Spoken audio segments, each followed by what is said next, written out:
Rage for my internet, boys. Rage for my internet. Whew. Says I'm still offline. Don't know why. Should be online now. Let's let people trickle in. Make sure to add my Discord.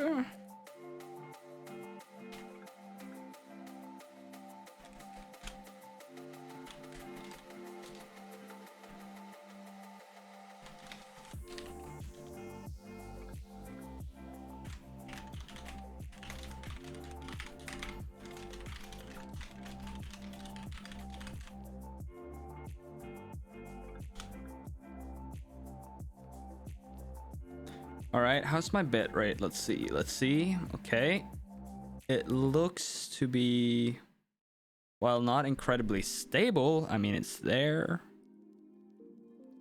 It's green at the very least. No lost frames as of yet, so let's just hope it works out. How about that? Yo, Spooks, how's your day going? My day is I mean, it's interesting. It's been a busy day that's been very up and down.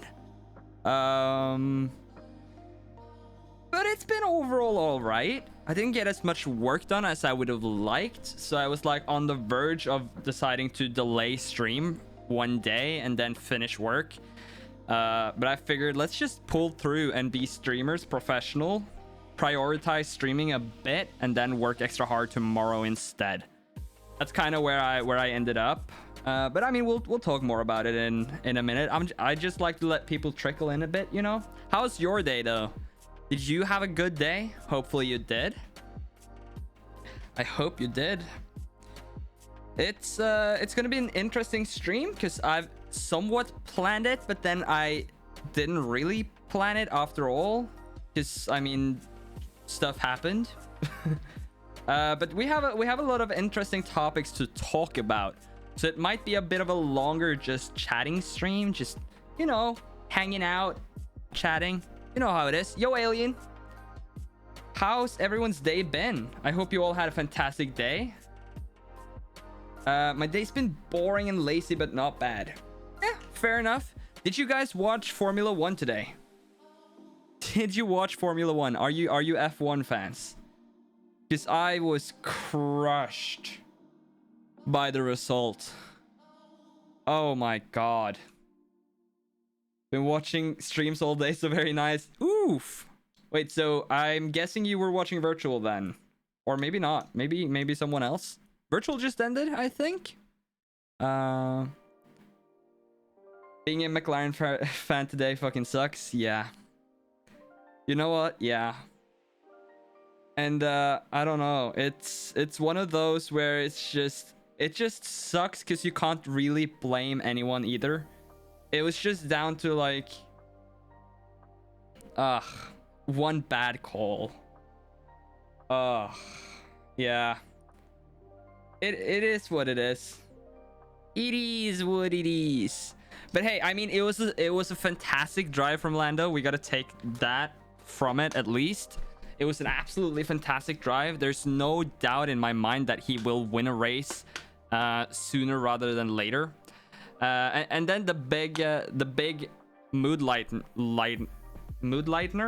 for me today was that Arsenal won the fucking North London derby, and that was so fucking hype. Yeah. Scrappy, then some randoms, Bert and Maji for a bit, and now you. All right, Pog. Maji also ended then, I'm guessing. That's just how it goes sometimes. Yeah, for sure. But Arsenal won, and that is the big upside for me today. And then Maji's still going. All right, yeah. We have some interesting stuff today. There's a video I want to watch together with you guys. Then I was also thinking, if we get enough viewers and enough people have like YouTube channels or Twitch channels even, I might let you guys just kind of post your links, and I'll do a quick review maybe. I've done this once before where I reviewed people's thumbnails, so I might do something similar. if that is something people are interested in, it all depends on how many viewers we get. Then I'm also gonna announce a competition we are going to be doing in the future, very soon actually. Might even be on Wednesday, but that's gonna be announced a bit later. I have some big news. I have some incredible news, but I can't leak. I can't leak this stream. I'm sorry to leave you hanging, but I'm making a YouTube video on it, and that's gonna be out by the end of the week, and I am incredibly hyped. Then for IndyCar, Award spun early and took himself out the championship. That sucks. I don't really watch IndyCar, so I don't really know any names there. I've been following F3 a bit because Norway has Dennis Hauger. But other than that, I really only watch F1. Yeah, I think we're all sad Lando lost. I mean, I'm a neutral in the whole Verstappen-Lewis debacle, but I do think it's hype that Lewis hit 100 total race wins. Like, that is an insane achievement. I just wish it didn't happen in that manner. Yeah, just a sad day for McLaren all around the board. Oh, that was McLaren are in IndyCar as well, I'm guessing then. Award is McLaren. Did I get that right? I mean, overall in F1, it was really just sad for McLaren because Lando lost the win. I mean, they did get 4th and 7th, which is like a decent day at work for them, you know. Arrow McLaren SP, yeah, okay, yeah. Yeah, no, it's been an interesting day. I ended off the day now before I went live. This was kind of like one of the debates I had as well a few hours ago. I was debating whether I was gonna do this or just keep working, and I wound up telling myself, hey, sometimes you just need to kind of let your shoulders down and relax a bit. So I actually went to the movies. Went to the movies a few hours ago, and I just got back and then set up stream. So I mean, I'm not gonna spoil anything, of course, but I might talk a bit about like the experience. I watched Dune. I don't know if you guys have seen the movie, but the trailers had me completely hooked. Yeah. So I just went alone. I just wanted to see the movie. I'm gonna nod and pretend like I understand. Yeah, that's fair. Every time I hear Arsenal, I think of the Rocket League player. I saw on Twitter the other day that there was a Rocket League player called Arsenal, and my immediate thought was that is a terrible branding choice for him. Not only because like it's one of the biggest football clubs in the world, but literally like almost every sports club now has esports teams. And there might, like, genuinely there might be some collision in terms of branding there. He might lose that name because Arsenal have had it for a lot longer. If I were to guess, like, let's say Arsenal makes a Rocket League team called Arsenal, there's a big conflict there. And I mean, yeah, brand names like that they're hard. It's a fickle business. Looking forward for June, going to see it in a couple of weeks. Yeah, I mean, I don't want to spoil anything, but it's so hard to spoil the movie because I knew nothing about it going in. I'll say this, it's a good movie. Pretty much. Yeah, it's a bit rough. People joke about it a bit. He's cracked at the game though. Yeah, I mean, you can be cracked at the game. I think he'll probably be fine unless Arsenal specifically go into Rocket League at some point, which, I mean, might just happen. Did you guys see the big news today though? The big news for my channel specifically, I should say. There was a video released on YouTube today. I don't know if you guys have seen it. There was a video released on YouTube today. And I mean, take a look. You see this? I got coached by the world's best ice player, Virtual TV. So if you don't know... Now if we press show more.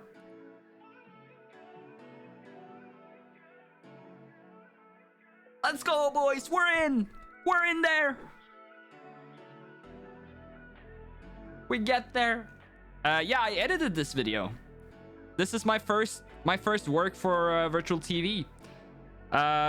It was a tough one to edit, not gonna lie, because it was like a 3-hour VOD. And essentially they did 2 maps. They played 2 maps and then they cut it off. And it was sort of like the weird cutoff of, do I do both maps in one video? Do I just cut the second map? And essentially, like, almost all the tips that Virtual actually learned was done during the first map. And then during the second map, it was just kind of spread out, like the same tips, but in different corners and stuff. So I wound up making it only the first map, which then resulted in the video maybe being a bit shorter than it could have been. But I'm really interested in seeing how the video performs. Hopefully I'm gonna hit up Virtual and get like all the stats on it, because I want to learn like at what points did people stop watching, etc, etc. Editing longer form content is new for me, or not new, but it's not something I've done actively over the past few years. So yeah, I'm curious to see. It's a bit short, but I liked it. Yeah, I think that's fair. The most important thing is that people enjoyed it, and I mean, by the like ratio, it only has 10 dislikes. So far so good. Marby Sunday, marble still broken. Sorry, bud. Next time. Next time. I'll get it fixed eventually.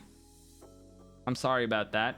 And also to be clear, the drink mixing stream, not this Sunday, next Sunday. Most likely next Sunday. I did not get everything set up in time. Wednesday we are doing something really fun though, which I'm gonna announce here in a bit. How are you though, Golden? Had a good day, hopefully. Did you guys watch the Nordic Trackmania tournament yesterday? Did you watch Norway lose in the championship? Sag. I don't know how long we're gonna go for today, by the way, boys. It really depends on how long the segments last and how well my internet keeps up. We'll figure it out as we go though. Probably at least 2 hours. It might be a bit of a shorter one, not gonna cap. I guess I can run through what we're gonna do. You watched a match of it? Pog. It's probably gonna be... Ooh, we haven't spoken about it, but I'm guessing it's gonna be a Virtual TV video. And yeah, I'm guessing that's probably a quicker way of consuming all of it and having the same experience. All right, so stream plan today. We are chatting, we are hanging out. We're gonna be reacting to a couple of videos, at least one, if not 2. Then we might do a... We might just do I need to rethink this. We might do another untransitional tech tournament. I think that could be fun. But I also really want to do another channel reviews, where I review like people's YouTubes or Twitch channels. I'm mainly concerned about YouTube though, because that is where I have my expertise. And just kind of look at what you guys are doing on YouTube. Have a look at your thumbnails, your title game, and how you go about it. If people have YouTube channels, that is. But that is something we've done before, which was really fun. And I think people learn a lot from.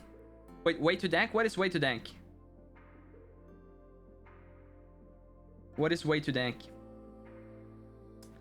But yeah, if we don't do channel reviews, we'll probably do... Me? Okay, well... As in my audio, or as in no? My audio should be fine. I have one video and it's a meme from an anime. Well, yo Bob, how are you? But yeah, if we don't do channel reviews, we might do another Untransitional Tech tournament type thing. And then I can kind of just tell you guys, since you're here early. I think I'm gonna host a Untransitional Tech mapping contest. As in, I give you guys a day or two. I mean, you could technically start right now if you want. Or maybe just a few hours on stream when we announce it. And everyone builds like a Untransitional Tech map. I play through them all on stream. We rate them based on some absurd metrics that you're not going to be receiving right now. But yeah, I like at the beginning of the stream or something, I'll give out a list of things I'll be judging on, and then you guys will have X amount of time to build an Untransitional Tech map, upload it, post a link in Discord. I'll go through all of them and have a look-see at your Untransitional Tech skills. You know? Your Untransitional Tech skills. I'd like to do more YouTube stuff, but my laptop is kind of garbo and can't get clean vids. Clean vids as in recording or as in editing? Because both are tough. You already want to start? I mean, you can. I'm just not going to give you like the specifics on what I'm going to judge them on. You can start practicing though. And if one of your maps fits the description good, then I mean, you'll be set. I'm not going to call that cheating. You can make it whenever you want. But yeah, I think that's it's a good plan. It's a good plan. And then, I mean, as always, if we have enough people here, we might do Stream Racer. Instead of, you know, Marby Sunday, we do a Stream Racer race or two. That could be fun. YouTube video for that should be out this week. Gonna be very pog. Can you react to a video? Yeah, we're gonna be reacting to a video here in a minute. I have specific videos though. I'm not gonna be taking recommendations for videos to react to. If you have specific video recommendations to react to, or any like content ideas in general, in my Discord we have a text channel where you can send in content ideas. It's literally called content ideas, and what you do is you send your idea and no one else can read it. Only I can see the channel, so I can see all the ideas you send there, and if it's good, I'll do it. What's that Marble TM mix game you played a couple of streams back? That's Marble It Up.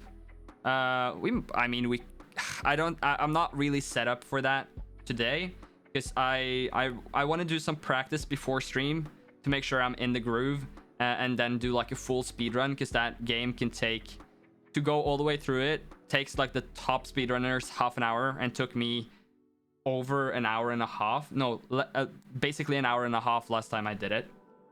But yeah, it would be dope to do the random map challenge. Yeah, for sure it would, if I was better at the game. We could do it anyways. I don't think this is the stream though, because I don't know how to do plugins in Trackmania yet, so I'll figure out that for maybe next stream and we can try it then. I do think that's a really, really cool thing. Have you guys seen the Trackmania Formula League? Is that what it's called? Which is basically like F1 in Trackmania. Scrappy played it today.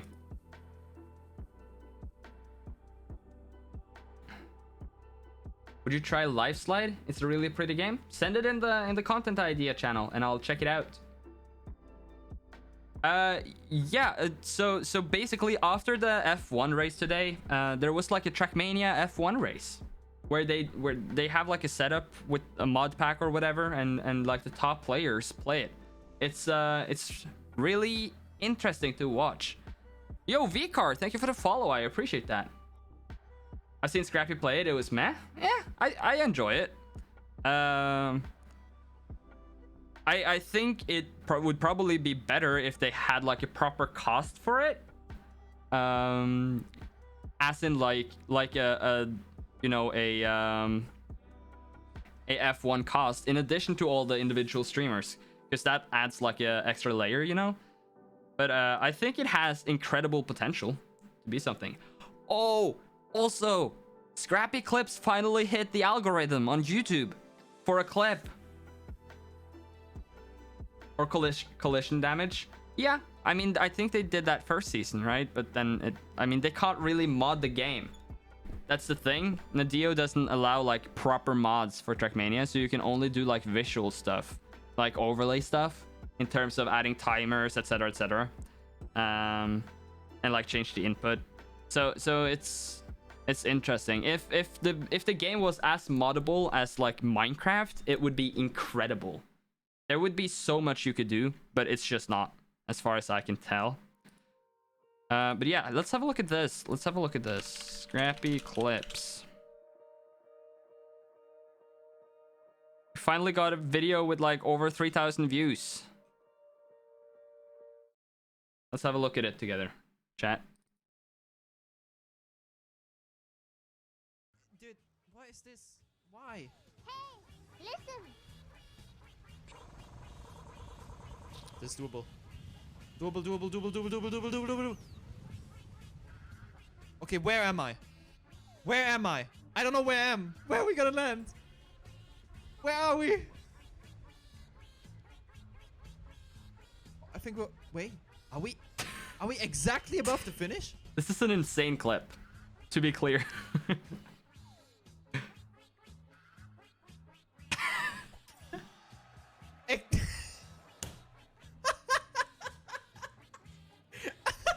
How the fuck does that happen? Oh my god. How does that even happen? Hello? Are you kidding me, bro? Trackmania new season in a couple of days. Yeah, October 1st. We're definitely going to be playing the new campaign. For sure. 100%. That's going to be fun. That is going to be really fun. We might play like a few of the maps I'm lacking author time on stream today. Actually, I think that might be what we do before a transitional tech or whatever we do.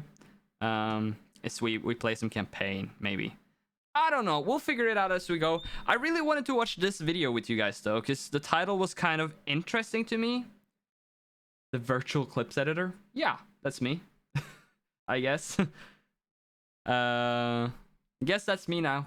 I'm that guy. I'm virtual clip editor. Hello. Hello, nice to meet you. I'm a clip editor guy. No, but I wanted to check out this video. I'm watching from my TV. Yeah, I do that sometimes as well. When I go to bed or whatever, I have my Apple TV and I just set on a stream and just lie there and chill. I never chat when I do those, so they're kind of respect that. Not gonna cap, kind of respect that. So it's hard to chat on a TV. This video is called 5 Incredible Twitch Overlays. Now, I find this interesting because my experience with Twitch overlays is that most big streamers don't really care. Have you guys seen that as well? Like, if you look at overlays of streamers, it's very rarely in like the actual big streamers these days. It's only like the COD people who have proper overlays, etc., etc. So I'm very curious to see what Harris Heller of Alpha Gaming has to say on the matter. Because apparently 5 incredible Discord overlays are in this video. Yo, Alex Webby. Welcome to the stream, brother. So let's have a look at what he has to say. It's only a 7-minute video, so we can get through this fairly easily, I think. I swear we're making progress down here. It might not look like it. It's just a really big project. Just trust me. I feel like it's been a really How's the audio? Is that audio fine? Is audio good? Are we in the clear? I swear we're making progress down here. It might not look like it. It's just a really big project. Just trust me. I feel like it's been a really long time since we've done a video on overlays. Has it been a really long time? Anyway, they're still around, and some of them have gotten really, really good. Like, streaming has become so popular, and the top streamers are making so much money that there are boutique design companies. It is. It's crazy, guys, how much big streamers make. I might do an entire video on this topic at some point, but it's crazy. Yo, Alex, thank you for the follow. I appreciate that. Companies like Visuals by Impulse and Creative Grenade that are making some of the most insane over-the-top overlays for streamers. Things like AI-driven overlays, 3D renderings. It's insane. So I've got 5 top-notch designs, each one for a completely different reason. And I'm just gonna do the BuzzFeed thing where I say the last one on the list. It bothers me. It bothers me so much. I really hope it bothers you too. Okay. Let's jump into it. By the Let's way, jump if you into haven't it. picked up Senpai Series 0 first, support Okay, the channel yeah. link. Thank you for letting me watch your video, Harris, but I'm not gonna, you know. in the description down below. Or maybe you don't want to spend money. Instead, maybe just help pray to the algorithm gods here and hit the like button. Helps this channel more than you know. Let's talk about overlays. I want to start this off with someone a little bit different than the rest because unlike the Pokemanes or the Dr. Disrespects who can pay people to design their entire stream, this guy has done everything entirely himself. And it's insane. Mr. Greggle's drumming streams have an overlay that reacts to his drumming. You meet a little drum set icon that shows you Okay, that's sick. I want to retract my statement that overlays are overrated. This use case is sick. I still think most like reacting streamers probably don't need a big ass overlay, but this is sick. exactly what drum is being hit and bullet time, which uses, I mean, I don't know, I saw this picture, I think I counted 18 time, which you on that show. Look, hold on. Let's have a look. Shows you exactly what drum is being hit and bullet. He has like 6 different cameras, so he can do a transition where he makes it look like the camera is panning. That is next level. Time, which uses, I mean, I don't know, I saw this picture, I think I counted 18, but legend says that nobody knows for sure. Actually, after saying that, I just found this. Damn! Yo, the Britney Spears, thank you for the follow. Are you the real one? Are you the real Britney? It's Britney, bitch. Picture, and it turns out it's 20 cameras. Yeah, he's got 5 CamLink Pros from Elgato, those quad capture cards, all going into a single PC. I've been told Elgato actually made a dedicated driver specifically for Mr. Greggles to do this. Hats off, man. Holy shit. I feel like most of the time streamer overlays are there to make a stream pop, right? Like, or maybe to push the streamer's brand a little. Yeah, so this is the type of overlay, right? This is a very old overlay for Harry Seller, but this is the type of overlay I feel like is unnecessary for most people now. I see drums I follow. Hey, that makes sense, I guess. I don't really drum, but hey, welcome. I can air drum. These are the types of overlays where I see a lot of like young new streamers who just, and I was guilty of this myself when I was younger and like fresh to the scene. They want like something fancy to overlay the stream, and it's just not necessary. Like, just hold on. Stream Deck.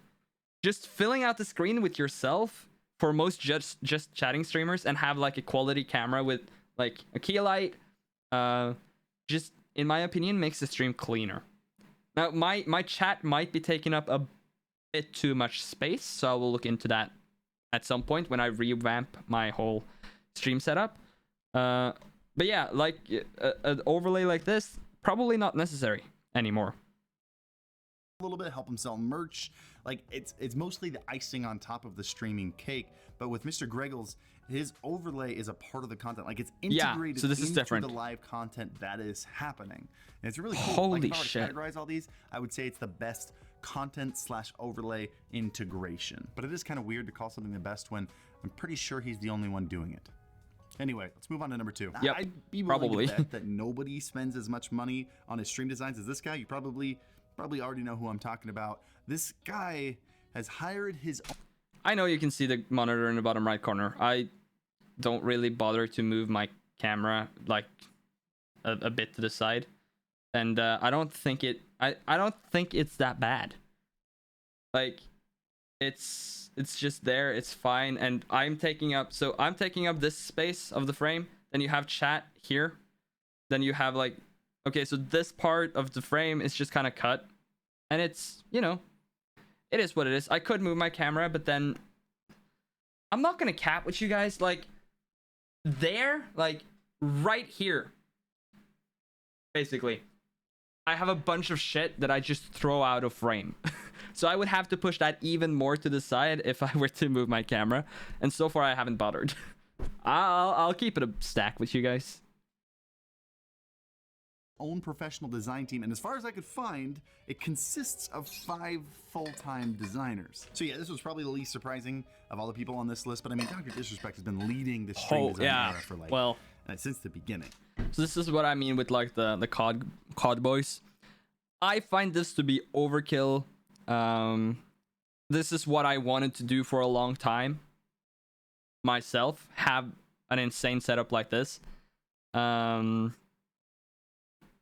I think making the physical product, as in having more cameras, different angles, and making more options for stuff you can do in real life, rather than having like overlay stuff, might be a better call for a lot of people. But for the COD boys, you know, so it you works. Just can't not put him on this list. We've all seen our fair share of stream characters come and go. Like embodying a different persona is one thing, and it's really only half the battle. The other side is creating an entire universe around that person. Totally something different, which is interesting because I've also seen the other half, right? Like whole green screen setups where between games someone walks up to a podium or onto a dance floor or something, but like without the fictional character behind it, it just kind of feels out of context. It feels like you really need both to pull something off like this. And honestly, I just can't understand how much.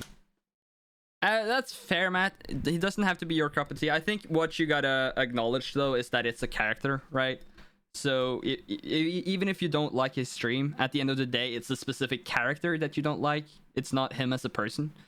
So yeah, I think it's fair to not enjoy his stream and then just, you know, don't watch it. Mental energy has to go into embodying the doc for hours on end. The doc. Best universe creation goes to the doc. We're not categorizing anymore. These are awards. All right, let's grab a little bit of a different one. This one's for all the DIY streamers. No green screen, no design studio, just fiddling with as many OBS plugins as possible and seeing what comes out on the other side. Nutty is a streamer who's gone through... Nutty is a goat. If you ever want to get into streaming and learn properly how to take full advantage of OBS as like as a creation tool, you gotta follow Nutty on or sub to Nutty on YouTube. So much cool stuff there that you can learn. I don't think all of it is necessary for a lot of streamers, as I've said, but I still think it's incredibly cool to have the knowledge, and I watch it myself. Like, if you have a look at my transition right now, you see that my camera slides out and then we switch, and now it's the same. It slides back in. I learned that from either Nutty or EposVox. I can't remember which one, but yeah, that's like a new feature of OBS, and I think small things like that can make the stream just like a tad bit better. So many iterations of his stream, and some of them got really unnecessary. That is, yeah, but too much. By doing all that, I feel like he's become one of the most proficient streamers at OBS. And it looks like after all that work, he's landed on something really clean Hello? Oh, we might need to do human benchmark, boys. Are you kidding me? 33. If you guys don't know, this is a test on human benchmark where when you click a number, like when you press 1 here, they all turn white and you have to remember every number in what order you need to click them. And then like you start on 1, 2, 3, then you go to 1, 2, 4, 1, 2, 3, 4, and so on and so forth. They add 1 every time you get it right, and you have 3 lives. That is an insane amount of numbers. Holy shit. And also really unique. Like, I'm a big fan. Like, he's figured out how to use those crazy OBS motion plugins and go with completely original overlay styles while managing to balance it with an overlay that's really easy to look at. Like, one of my favorite details is, depending on how important the display content is, he has multiple camera sizes that he switches between. Well, yeah. That and the screen that he has mounted behind him that perfectly matches the room behind it. What? That's not a green screen. That's a picture of the room behind it. Are you kidding? That's a screen. This is a screen, and wow. Wow. Picture of the room behind it displayed on the screen. Phenomenal. Okay, so this one kind of broke Twitter for a little bit when it was shared with the world, because it was definitely the first of its kind, and I'm pretty sure it's still the only one of its kind. Lachlan, and I hope I'm saying that right, but Yeah, Lachlan has an AI-driven overlay that reacts to his game when he's playing Fortnite.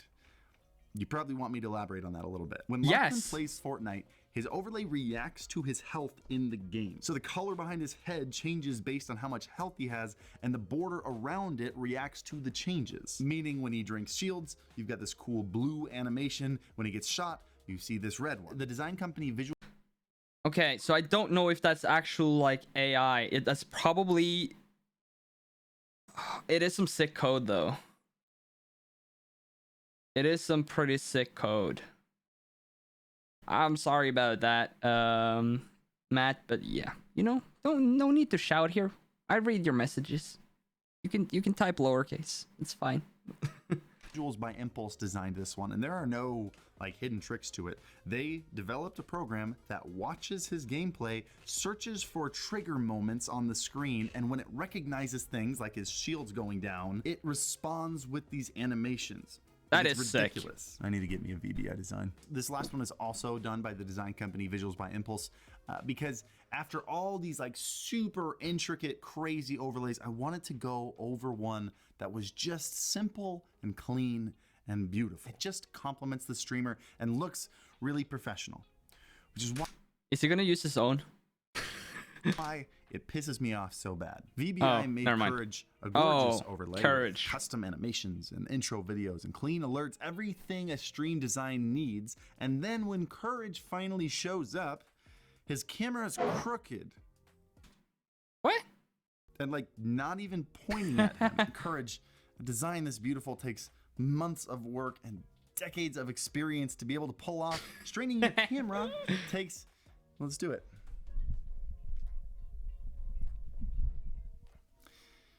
Three seconds, It's not even straight right now. man. It breaks my heart. Makes me so sad. Okay. That was the end. Yeah, I mean, that was interesting. Those were some dope designs. I wish you would have elaborate a bit more at the end there. Maybe talk about how necessary overlays are. But that was a good video. We learned a bit about some cool overlays. And I guess that was all the title promised. 5 incredible Twitch overlays. I think that if you are new in the streaming scene and you want to do something that isn't Call of Duty, you do not need a overlay like Courage or like Dr. Disrespect. That is my hard take, is that let's have a look at some of the biggest streamers in the world, right? Let's have a look at XQC. XQCOW. Is he live? Oh no, he's not live. Okay. Let's just go. Okay. Don't need it to be that loud. Let's go to any one of XQC's stream. This one, for instance. This is his starting scene. When does he switch? Hold. Let's see if he has like a transition for when he switches.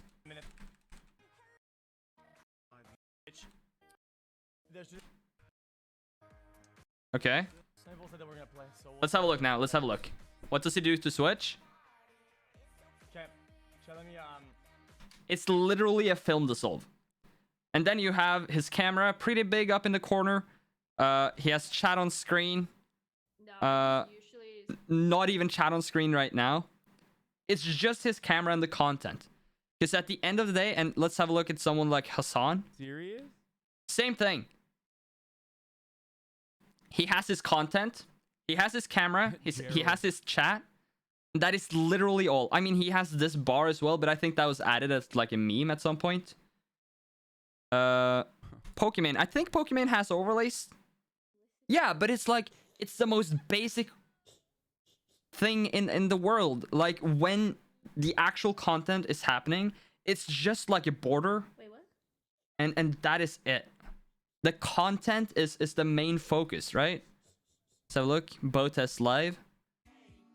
This is more overlays again, but it makes sense because chess is a really weird thing where the chessboard actually is like 1x1 sized, which is like it takes up a weird space on your screen, so you have to fill it out with something, and then it makes sense.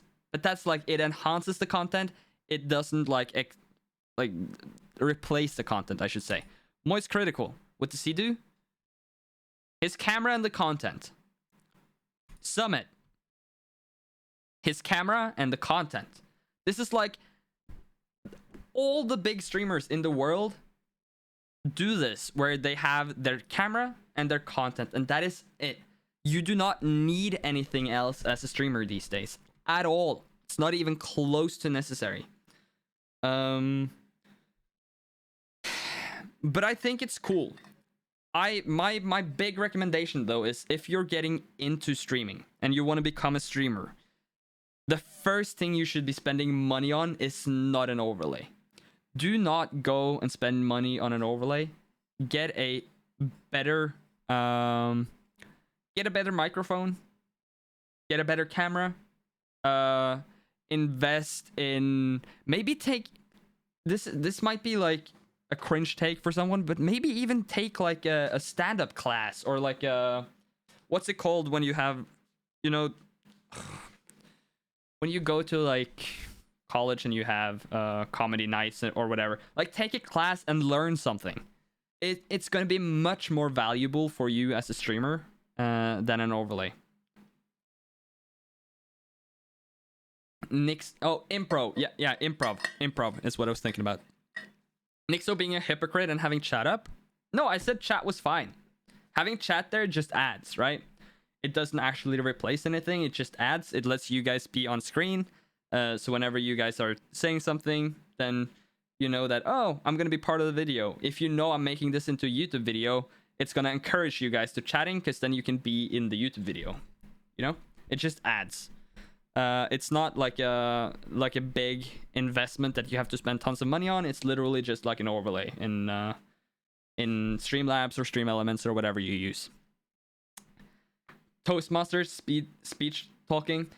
Yeah, all of these like classes to learn to cater to crowds, basically, is probably gonna do you way more good in your streaming career than any overlay ever could. Because at the end of the day, if your stream is of high quality in terms of audio and what is actually happening on the stream, then people are gonna stay interested for you and not for like all the stuff that happens around. Like, if you have, let's say you have the best overlay in the world, right? Probably, I'd say you'd probably have a ton of viewers initially come into your stream. but they would be there to take inspiration on how to make their own overlay, and then they would dip if the content itself wasn't good enough. Your overlay is going to do jack all for you as a streamer, but it can enhance the entire feeling of the stream long term. You don't need it to begin with, though. This is an improvement you can make down the line when you have everything figured out. It's not going to be the thing that puts you apart from other streamers, because people don't care as long as the content is good. I promise you this. Yo, Jirulak. Welcome to the stream, bud. How are you? Have you had a good day today? Hope so.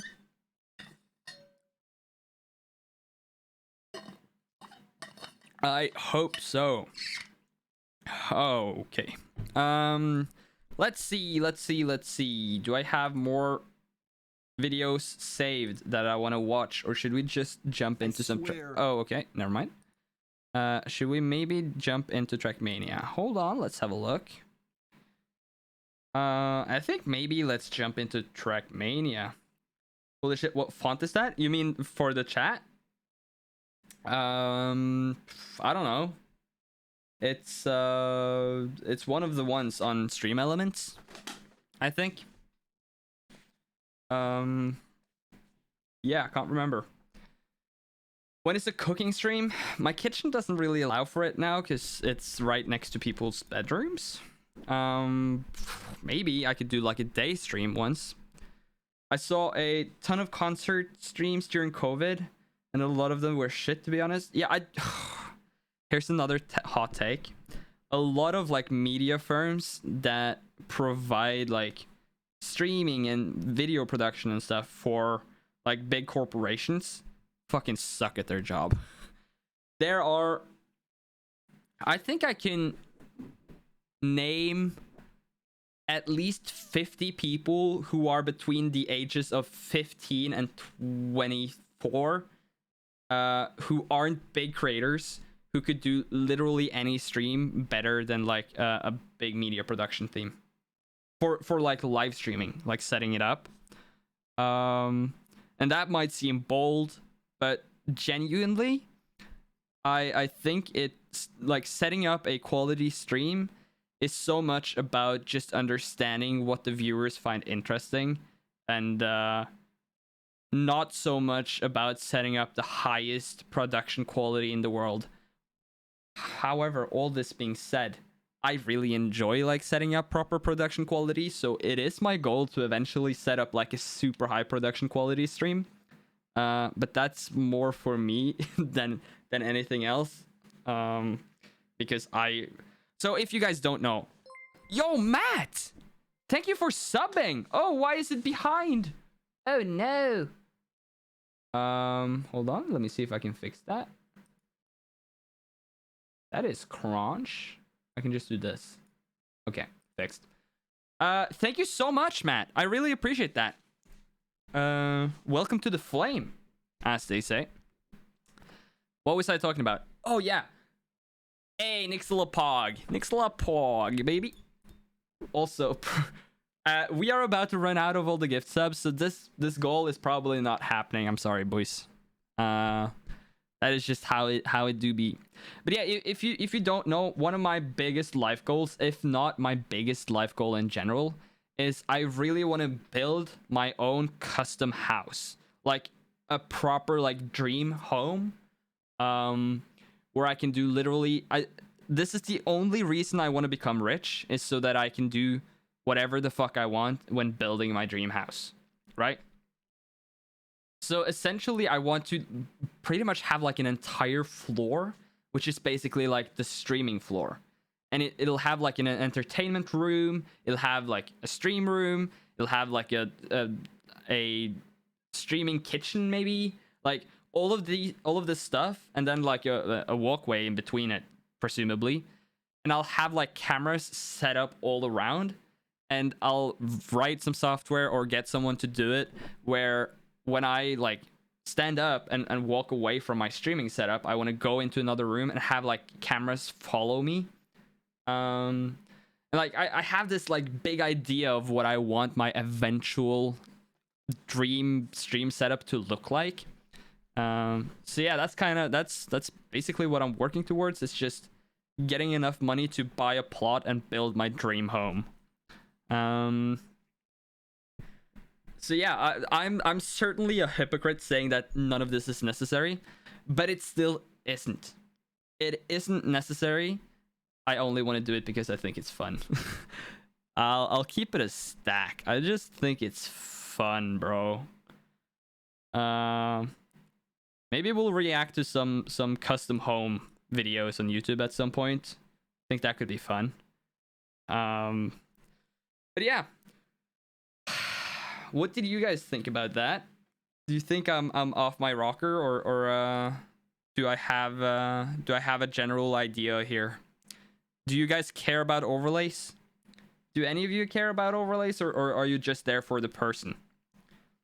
I think that's the thing as well. It's just, as a streamer, it's so much better to just build your audience to be there for the person. Like, my dream, right? Oh, I'm lagging a bit. It's just because I'm opening Trackmania. Like, my dream scenario is that you guys stick around because you think I do something fun. Like, you enjoy me and my content, not necessarily all the things around, right? I'm there for the content in most places. Yeah. And essentially, like, as a streamer, people talk about a bunch of stuff, of course, but there are two ways for streamers to retain viewers. One, and probably I'd say the most common one, is to like bank on somewhat parasocial relationships, where you build up a community and the community kind of sticks with you because they've invested a lot of time into you, and now they just kind of want to stick around. And there's like a lot of those communities around Twitch.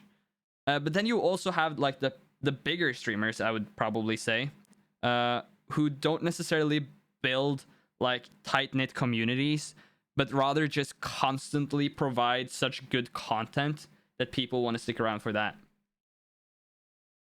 But I'm there for content in most places, but some I'm there for people in the community. Yeah, that's essentially, yeah, pretty much. It's that is probably the two sides of Twitch, I'd say.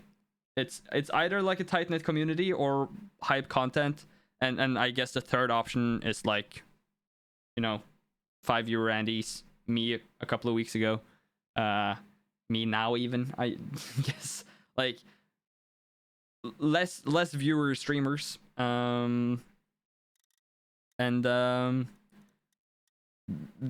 are essentially just working to get to one of those two levels. My dream is for sure to reach that my content is just hype level and people just want to stick around because they have fun. If I at some point wind up having like a tight-knit community, then I wouldn't mind, but I wouldn't, like, I would want to keep growing. I know a lot of streamers who reached like a certain level and then they were really complacent and happy about that level, so they just kind of stuck there and didn't want to push for something more. I think I would want to be the guy who pushes for something more, you know? Spam is the Trackmania goat for me. That's a fair take. I genuinely love small communities because I can open up more. Yeah, I think a lot of people do. It for sure is like a... It's a... how do I phrase this? It's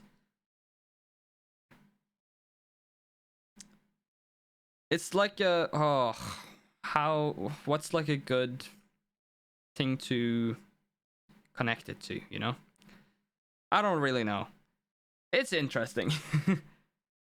I'm def more shy in front of 500 plus people streams.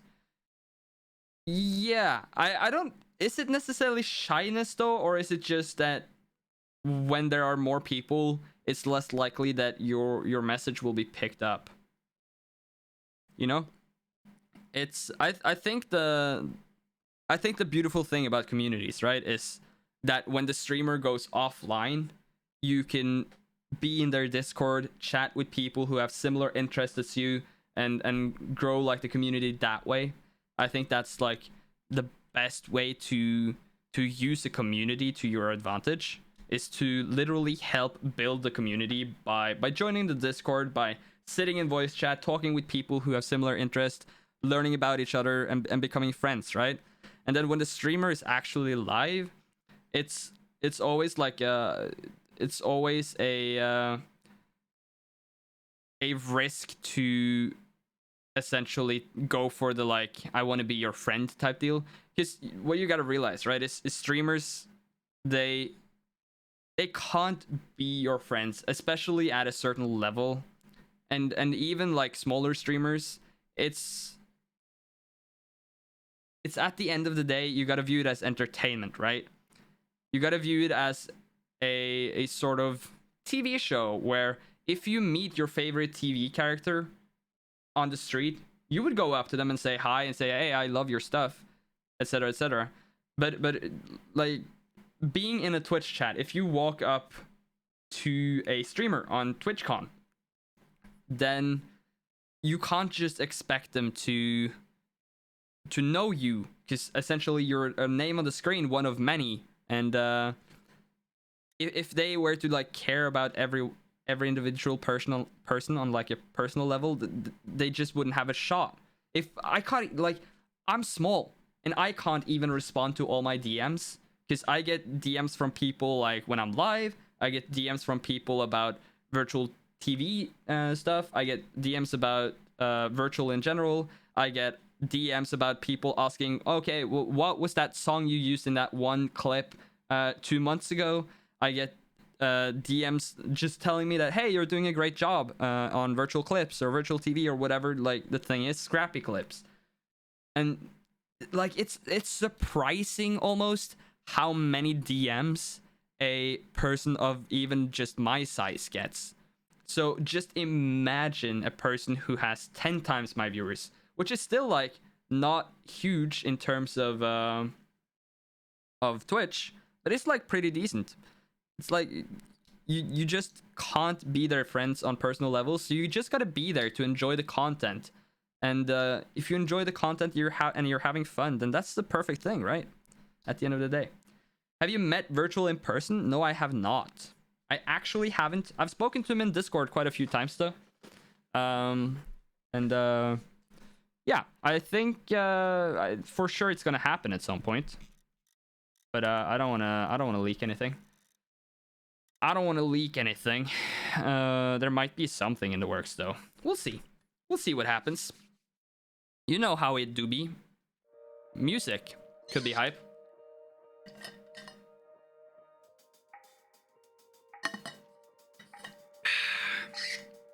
All right. I think it's time.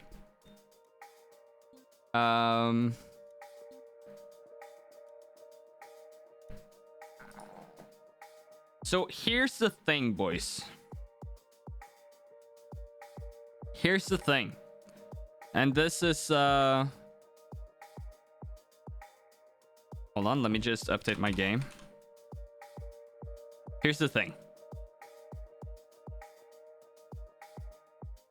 I have played Trackmania a lot more. I've played Trackmania a lot more than I've ever done these past few weeks, maybe the past month. And I've gotten a lot better. Like, a lot better. I'm still terrible in terms of, like, the world, but I've gotten a lot better. There is one problem, though. I do not have all the author times on summer 2021, and in literally... Where does it say? Yeah, in literally 4 days, there's gonna be a new campaign. So before then, I need to get author medals on all these last levels, which it's gonna be hard. It's gonna be really, really hard. Hold on, let me move over here. Pog. It's going to be really, really hard.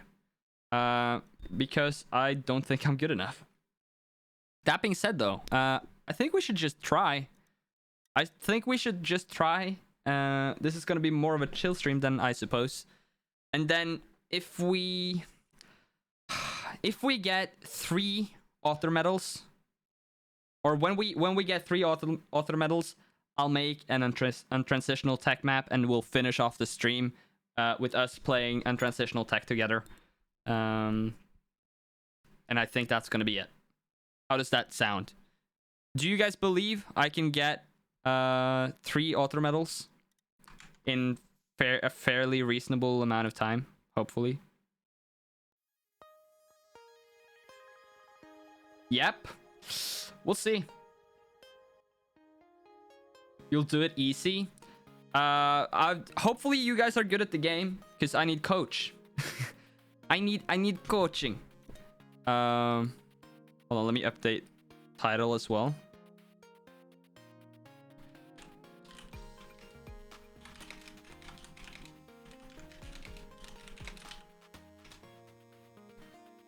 Let me update title. There we go. So the first, God help me. The first one on the agenda is map 13. Now, if you've been here before I got raided by Virtual, you'll know that this map is like my arch nemesis. I've played this map for hours on stream, probably. And I've just never been able to get even close. So let's try now, I guess. Okay, bad start.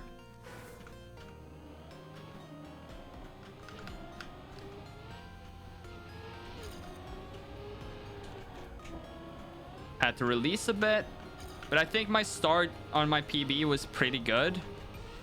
I bonked. Let's just finish a run though. I'm already a second behind, that's fine. Never mind, we're not finishing that. I did find it when Vertstream was yapping. What? Yapping?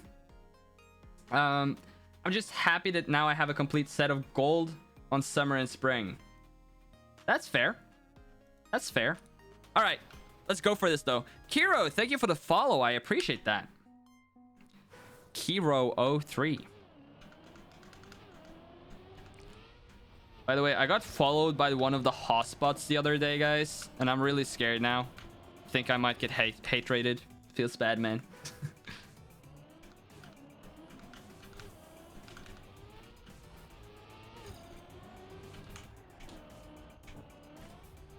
Gunby9, thank you for the follow.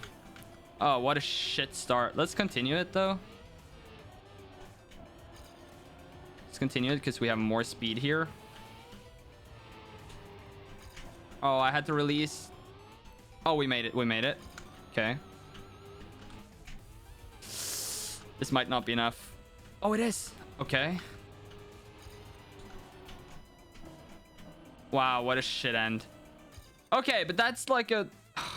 That is one of the cleaner runs I'll be getting tonight. I promise you guys. The yep spam today was obnoxious. I didn't watch any of Virtual stream today because I needed to get work done. So I'm going to be watching the VOD tomorrow and clipping everything then. Which is going to be interesting. So I'll probably still see it.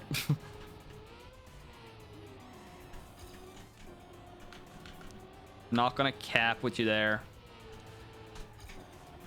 Do I have enough speed? Yes, sir.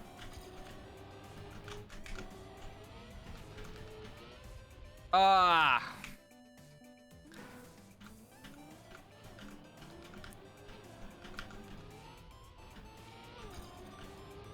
How many author medals do you guys have though? Do you, all of you have like all the author medals? Are you all like professional gamers? Or are we gonna struggle for some of these together?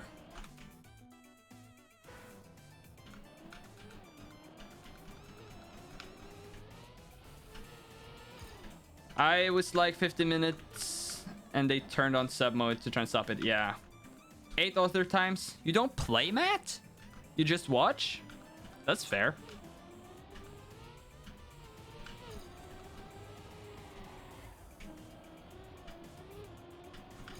I might need to turn on like a ghost to try and get the lines here, I guess. Oh, shit.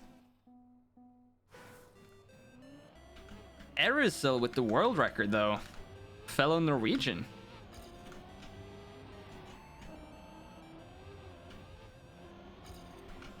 It's a bad start, but I think inside line here is probably better if you can get it. I just can't. Oh. Wait, Gunnel 8 and Gun B 9. Okay, I might be getting follow botted. We'll see. If I am, we'll turn on follower, like, follower day chat, I guess. I don't know. Move cam to the right? I can, yeah. Actually, I think I'll go here. No.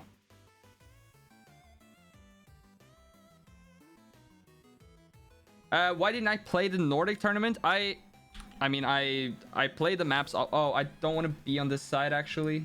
I want to be here. Because then I'm looking into the screen. You guys will just not be able to see the bottom of the leaderboard. That should be fine. I played all the maps. I got times on all the maps. I just didn't have time to grind. And even if I did grind, I probably wouldn't have qualified.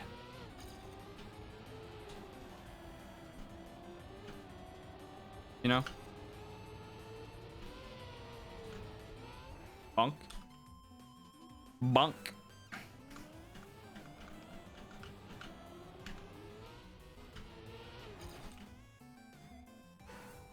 Six away, you get VIP today. Ooh, finally. Let me just up the price real quick.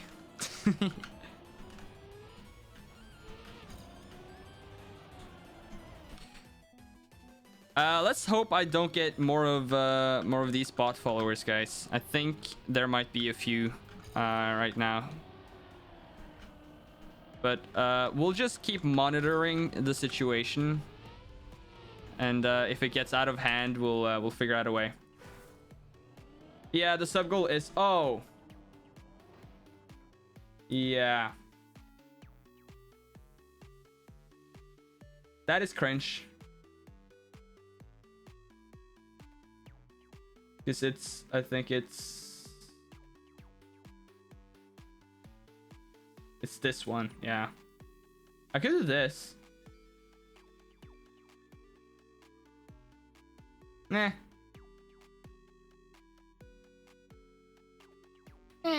It'll be fine. It'll be fine, boys. We'll survive. He can just be in the middle there.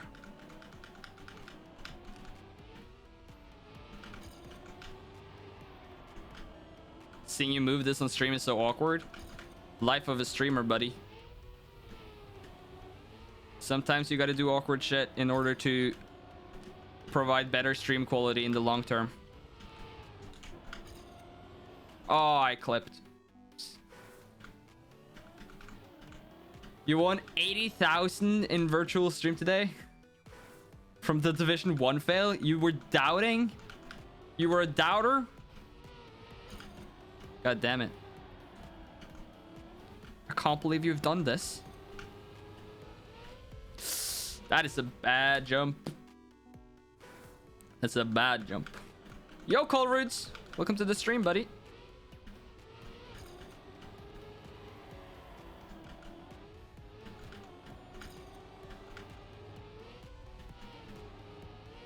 Oh, I clipped. I can't believe this. Maji hey. Maji hey, Maji hi. Wait. I feel like you could make, like, you know, the Maya hi, Maya ha? I feel like you could make a parody with like Maji emotes.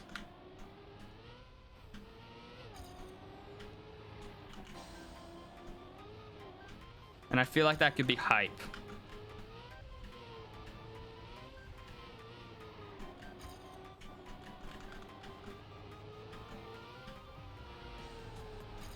Oh, come on, don't clip. I have so much better speed than normal. Fuck. I am cringe. I am so cringe. Why am I cringe?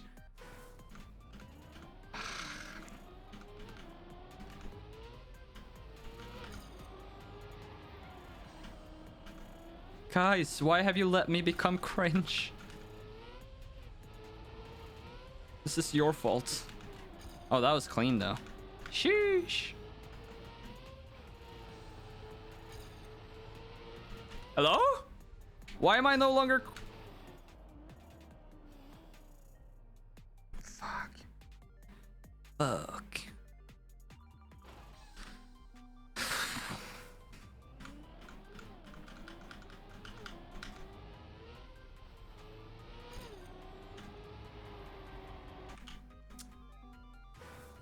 Classic video? Yeah, for sure.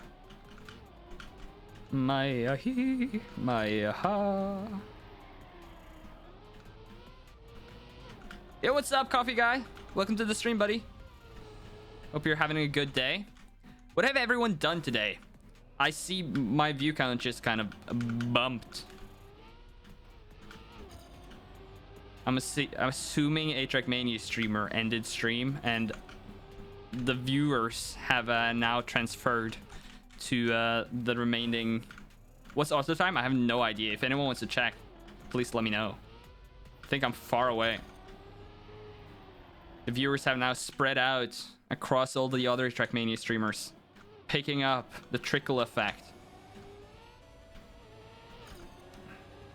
It's interesting how that happens in Trackmania.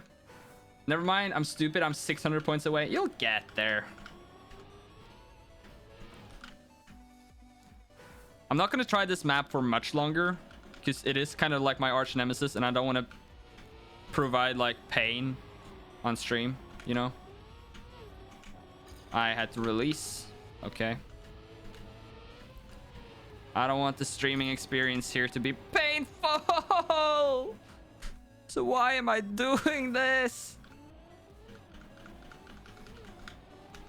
So we might try one of the other maps. We'll have a look here in a second and see what other maps we can try.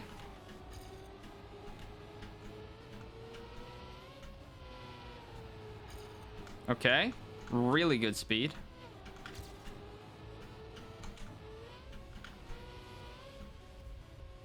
PB speed for sure.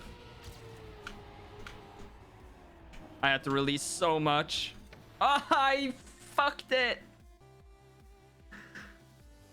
Oh, why did I release and not slide? What's the author time? I gotta check. Author medals.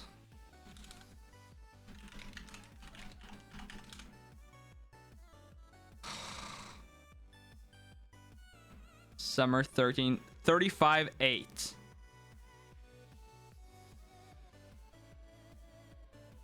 I'm so far away. Yeah, let's not kid ourselves. Let's go to a different map. Let's try 19. Day was kind of nice. Quite a lot of people in the coffee shop though. And yeah, it came from Maji stream. Figures. Yeah, figures. That makes sense. That's good to hear though that the day was nice. Was going to go see a GTA streamer do a one hit and you die run, but they're playing Dark Souls. Well, 13 looks doable for you, to be honest. Maybe. Let's try something different though.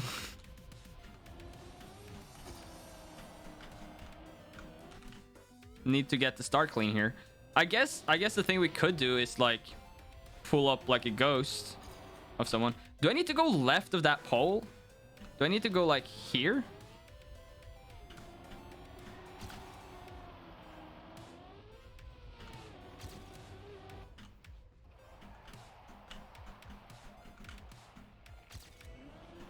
Oh!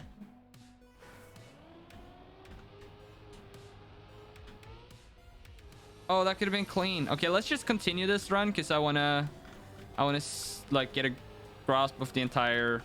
Hold on. Let's do this again. I want to just get a feel for the entire map here. Is this full speed? No.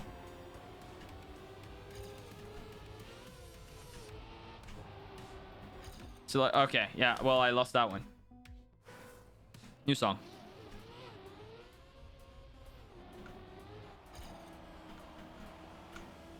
I may have gone wrong side of the pole there. Wow, damn, you lose so much from that. Oh, I didn't start accelerating. Oops. Okay, well, yeah. Whew. Sheesh, man.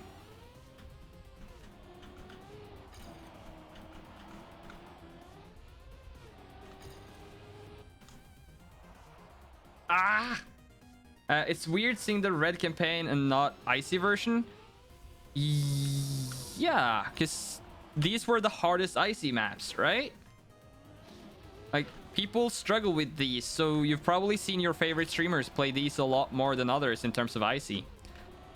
I mean, I think just in general, it's been a while since any streamer have played the campaign, right? So let's just take it safe, maybe. That was not safe. So maybe that's part of it, that it's just been a while. It's a good start.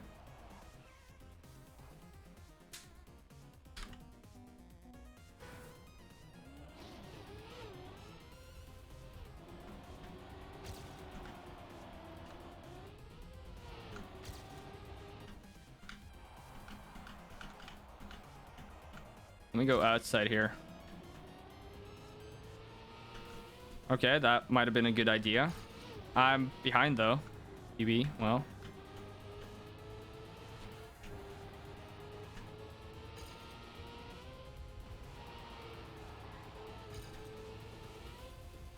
Oh, so close to skipping.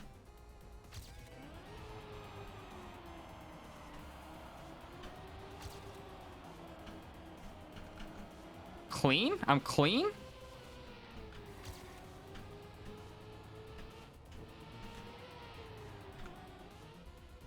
I released and I bonked.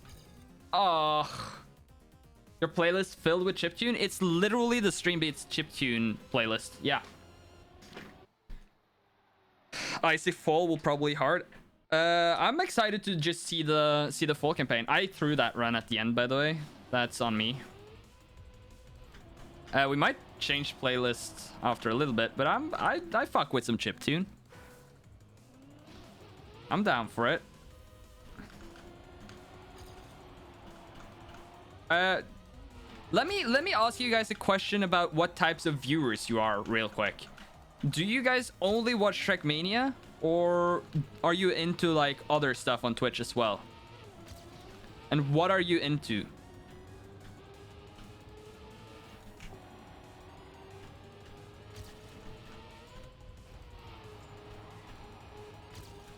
Did I clip? Yeah, I think I did. Let's finish the run though. Oh. Oh?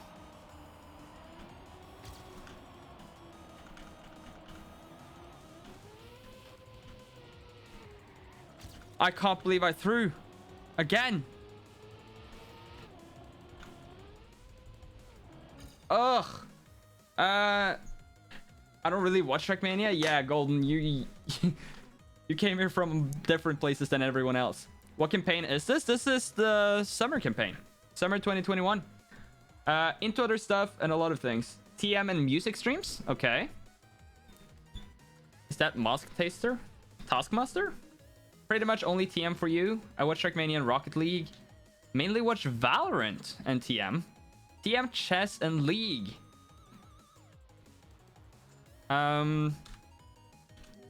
Yeah, no, I was mainly curious because like my other side of Twitch is probably like the just chatting portion. Like I watch a lot of Ludwig, and there's a pretty big streamer event happening this weekend, which is called Shit Camp, and I'm really excited for it. So I was wondering if you guys were excited as well. But I take it most of you guys probably don't watch them, so that's interesting. Bonk. The just chatting shit is sort of great. I really enjoy it. I enjoy it because there's so much to learn about content from it, because it is probably like the future of Twitch. Like if you look at, for instance, China, where they don't have Twitch, right? They don't have Twitch in China. but they have different streaming platforms, and they've had these for a while. Actually, for maybe even for longer than Twitch. I can't remember the exact stats right now. But on these sites, what we've seen is that just chatting is the quickest growing section of like any type of stream. So if we are to take like China as a prediction for the way like the rest of the world will go in terms of content, just chatting is just gonna keep growing, and I think that's probably true. So I'm just curious to follow the development, and it's also like that's the type of stream I eventually want to be myself. So yeah, I find that kind of interesting, and I'm excited to see what this shit camp is gonna be. Shit camp is what it's called, by the way. I don't call it a shit camp. Just like for the record, I lost a lot of speed there. Ugh. Yeah, I lost a lot of speed there in that slide. Yikes.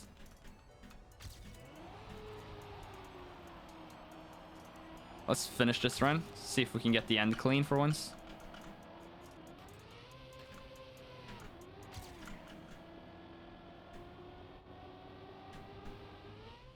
Okay, that's a PB. What's the author time on this one? I got into Atrioc over Hitman. Atrioc Hitman is great. I don't really enjoy the streams. I love the YouTube videos. Streams are a bit tedious. I tried streaming Hitman myself, though. I'm into Positive People and somehow found Virtual and Maji, but never played Trackmania myself. I think that's a lot of people. Okay, let's see. What's author time here? This is 19:53.3. So we need to improve by 0.7, 0.8. We can do that. I lost a lot of time in one of the turns there, so I think this is definitely doable.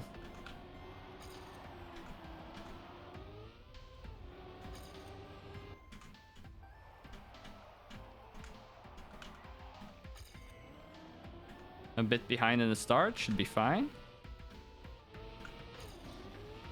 Should still be fine as long as I don't throw this turn. Right here.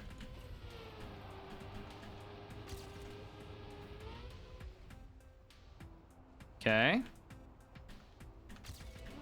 Oh, I did kind of throw. I'm ahead though, so let's keep going.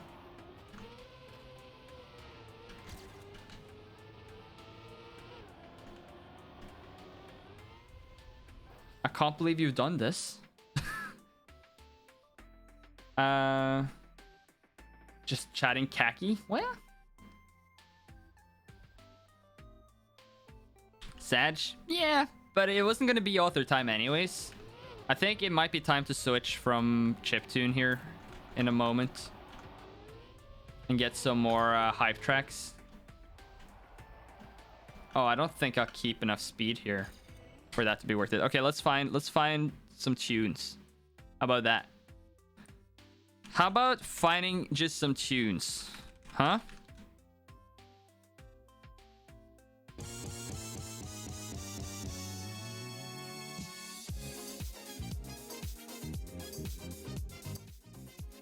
That was very loud, I'm sorry.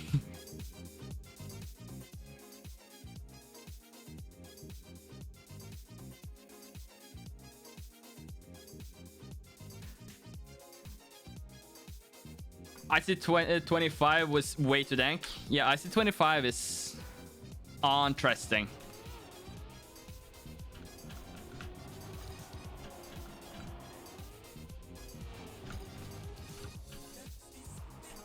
Oh, don't hit there, you moron.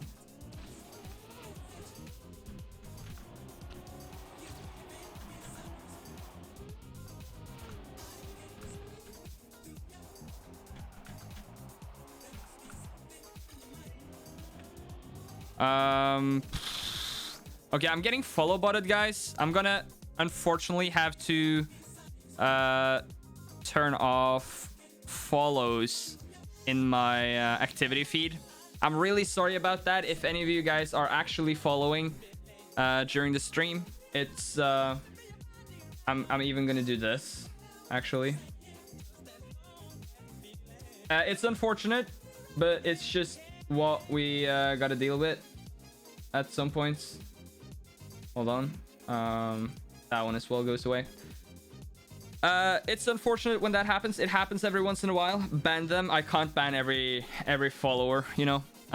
It's yeah. So here's the thing we're gonna do.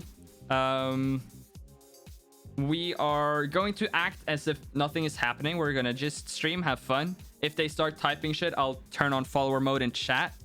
And then tomorrow I'll probably run through and I'll clean up. So I'll do like a follow bot remover.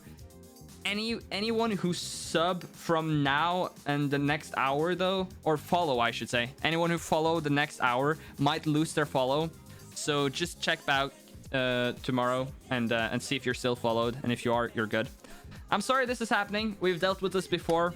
It's kind of discouraging as a streamer to encounter it, but I think I learned a lot from the last time, so we're just not going to acknowledge it anymore now. You guys know about it and that it's happening, and we're just gonna act as if it's not happening anymore. And just have like a nice chill stream, you know. But yeah, now you're aware why I no longer have like follower alerts and stuff.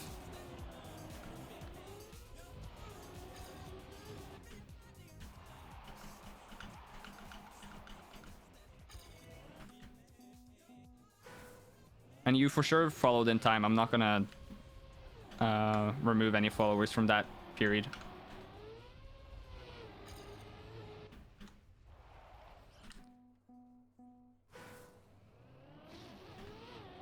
I got spammed follows from bots. Yes, sir.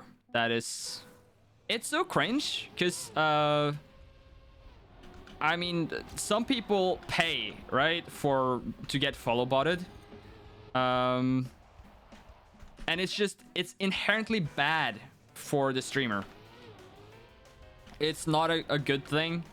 Whenever people do it, it's like... It's unnecessary. I think some of them do it to... So like there's the I don't know if you guys have heard about like hate raids and stuff on Twitch. There's usually like a bunch of accounts called Hoss00312 or whatever it's called, who follow, and then if you click on their profile, they'll be live, and through like a Twitch extension, they'll collect like your data points. So they'll collect your IP, etc. This is all public info. It's all like public info, right? Whenever you go on a website, the website collects like your IP address and certain other data points. And Twitch does this as well. Literally every website does. But these bots, they collect them and then they display them on stream. It's not necessarily dangerous. They can't install any malware or anything on your PC. But it's still like kind of scary, especially for streamers, right? Because I mean, your IP gets out there, you can get DDoSed and etc, etc. So yeah, if it ever happens to you and you get follow botted, just don't press their accounts at all. Just turn off followers for a while, and use a method I can show you guys after this run to remove the followers after you end stream. I made a TikTok explaining how to remove botted followers, literally like last time this happened, so we can have a look at that after I finish this run here.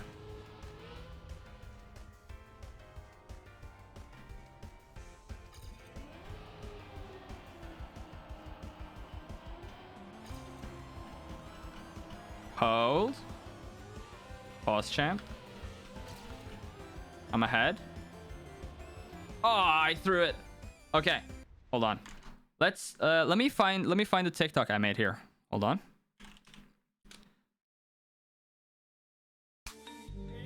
What the fuck is this? Okay, I was not logged in here. Hold on, let me log into my TikTok. No, I think I added Nog. Why is this? Okay, well, sure. Okay, yeah, it's literally the last TikTok I made. Hold on. Let's have a look at this. This is a TikTok I made in June because I got follow botted then. So let's have a look here. I just got a bunch of fake follows while I was live streaming on my Twitch channel, and here's how you can fix the issue should it happen to you. The first thing you're gonna want to do is open up the website right here and log in with your Twitch account. Now, as you can see, it says follows from known bot accounts. We can just instantly go and click remove on those. It's now removing those followers in real time from my Twitch channel. Don't worry about losing any real followers. These users are all verified as bots. Unfortunately though, this doesn't cover all the followers. I had about 400 followers when I started, and I still have 1500 followers right now. So what I'm gonna do is I'm gonna open up this calendar. I'm gonna apply the filters. Now you can see right here, filtered followers. It's crazy when it happens. Follow me in this time period. So I'm just gonna go ahead and click remove on those. Remove all followers listed below. And just like that, it's removing all my fake followers. Now I can go back to being a real Twitch streamer for real people instead of streaming for an inflated number, which is doing my channel absolutely no good. I just got a bunch of... Okay, yeah, so that's how I went about deleting fake followers. You got 5k followers from bots when you were playing CSGO, and deleting them took so long. Yeah, it does take a while even with this tool, but the tool is useful. It's a really useful tool for streamers, one everyone should know about, honestly. But yeah, if this continues, it seems to have been stopping a bit. If it continues and I get a bunch of fake followers, guys, just if you're actually following during the stream, check back tomorrow and see if you're still followed, because I'll probably do the cleaning up after stream ends tonight.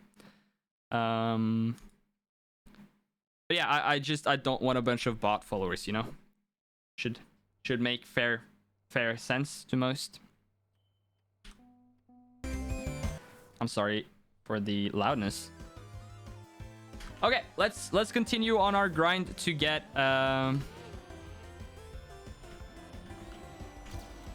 Oh, I released for some reason. To get author medals.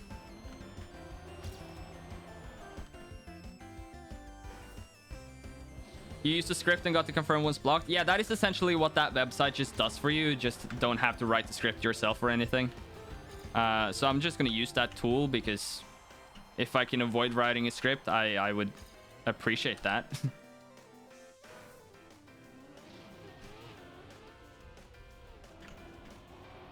The weird thing is, like, there are probably people out there who think they are doing streamers a favor when they bot them, because they're like, oh, they get bigger follower number, Pog. I do this for my favorite streamer. I make a bunch of fake accounts so they have big number. Cool, very hype. And it's just not. Because imagine this for a second, right? You have 100,000 followers. Let's imagine that overnight you get 100,000 followers on any one of your platforms. Do you think it's hype when you then go live, or you make a YouTube video, or you post a tweet and there's 10, maybe 5 people who show up? It's so demoralizing as a content creator to experience stuff like that. So having fake followers is just never good. And then if you're like, if you're trying to get a sponsorship or whatever, and they see that you have way more followers than views and likes and yada yada yada, they can suspect you of botting yourself, or just it's just all around not great for anyone involved. So yeah, don't keep your bot followers if you ever get them, guys. It's not worth it.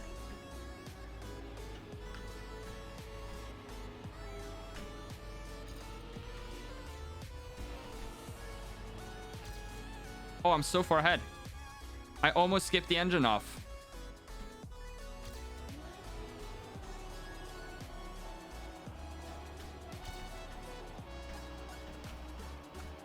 I think I lost a lot of time there, unfortunately. Well, Oh, water wheels! I forgot about water wheels. Feels bad, man. Feels bad, man.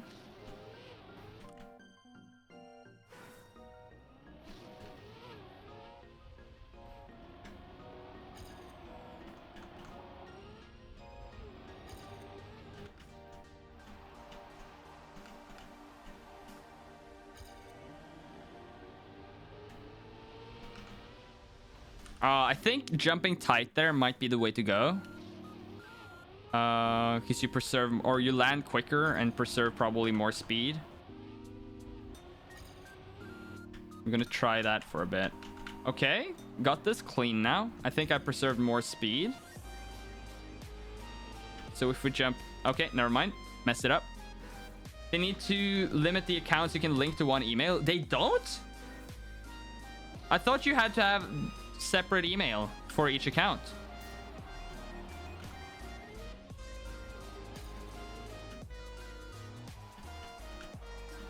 Can I post an Imgur link?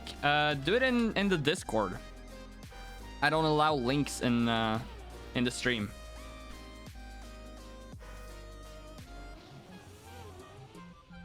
Yo, Thorn, thank you for following me on Twitter. I appreciate that, bud. My Twitter is probably one of my most like active social medias, if you want to keep up with my day-to-day.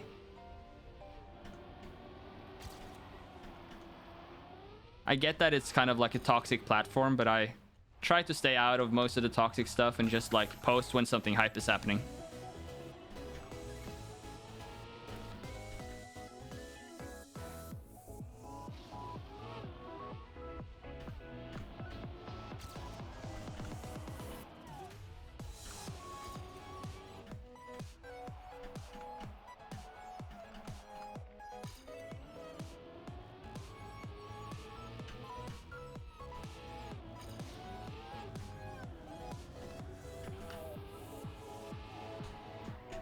I had to release a bit. I don't know how that is gonna affect us, but...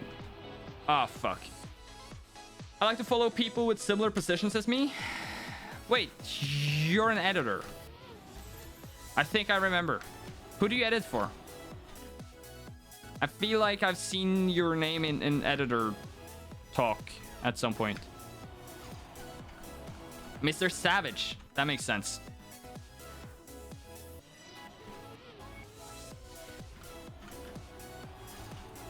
Yeah, I enjoy following editors as well. I think it's inherently, I just... Here's the thing I want to do at some point. Here's the thing I want to do at some point. I want to become like big editor man, really known in the community, and just make an editor con where I invite literally like everyone who edits for a channel with more than, let's say, 50,000 subs on YouTube or whatever, and just have like all the editors come to one spot for like a week or weekend or something, and just see how literally every YouTuber reacts, because literally all editors took a holiday at the same time, and just see what kind of carnage kind of just like comes from it. I think that would be really fun.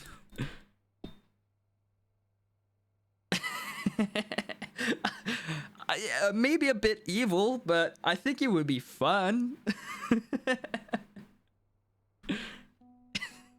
Would that not just be super hype?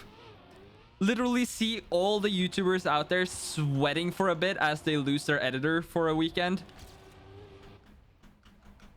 You guys would enjoy that too, I'm sure.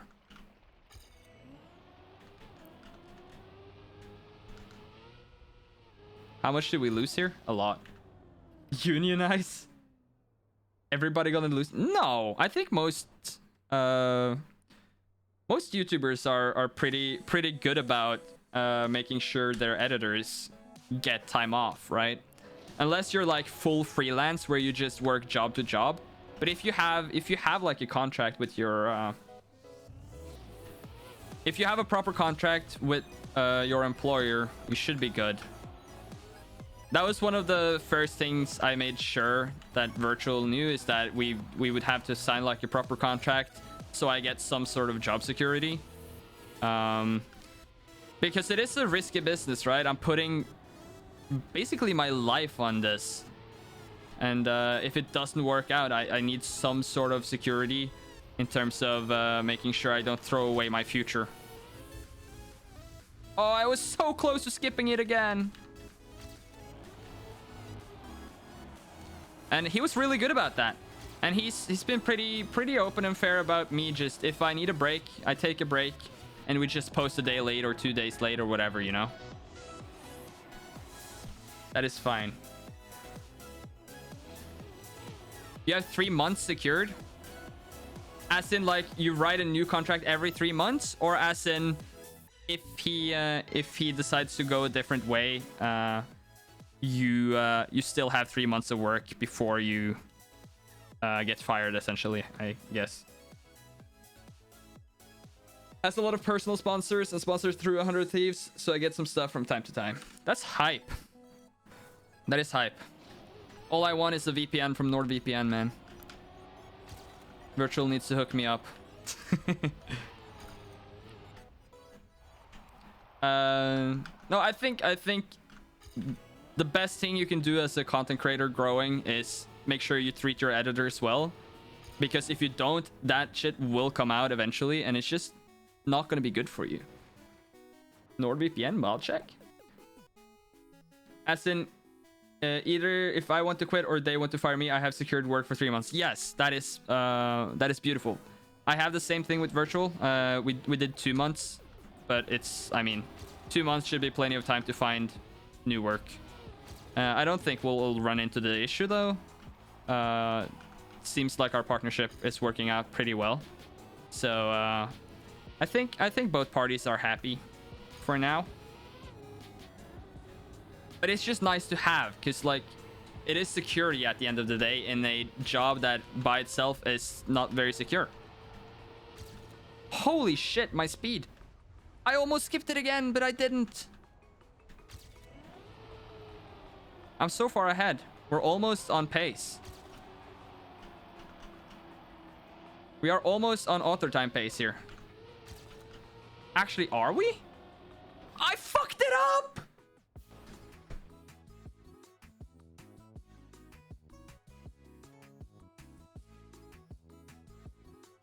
No!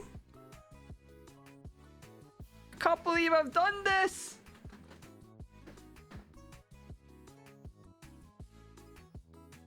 Can't believe I've done this. Yeah, that's a good call, Thorn. I'm reading your name right? It is, yeah, Thorn 3D. Okay, cool. I'm just kind of glancing at chat, and sometimes you get names wrong. Thorned. Oh, yeah, that makes more sense than Thorn 3D, I guess. I guess that makes a lot more sense. How many of you guys have YouTube channels or content on YouTube that you make?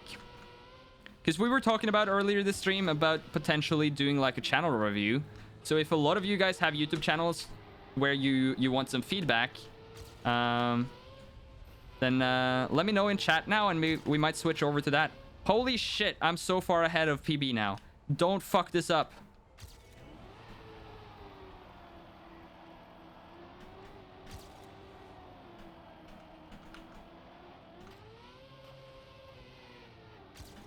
I fucked it up.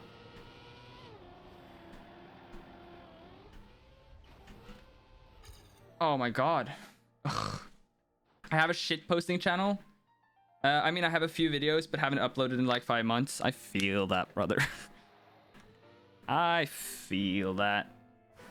I have a lot of stuff coming out this week, though. Or, I mean, like Monday through Sunday. Not, it's Sunday now, so, you know. But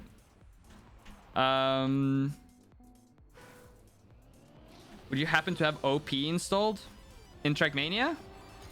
I don't know what OP is. I have 0 plugins installed in Trackmania. I don't know how.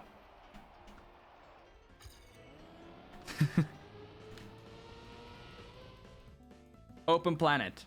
I guess that's Trackmania, and I don't have it. I have no plugins or anything installed in Trackmania. It's something I've been meaning to look into, but just haven't had the time.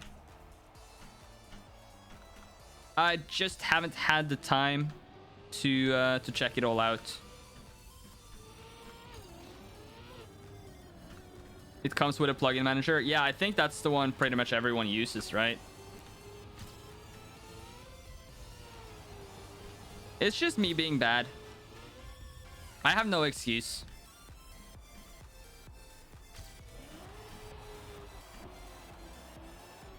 I fucked that up. Lets you install plugins right from the UI. Makes it super easy. Yeah, I'll have to look into it. I don't think I'll do it on stream, though. Not gonna cap there.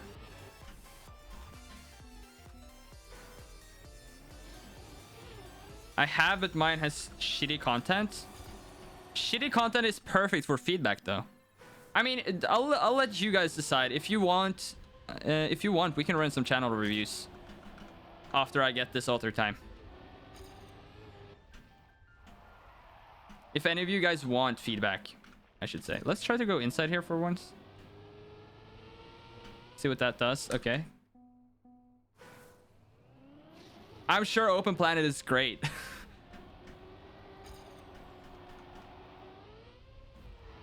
And like Virtual, I actually do like updating and installing stuff.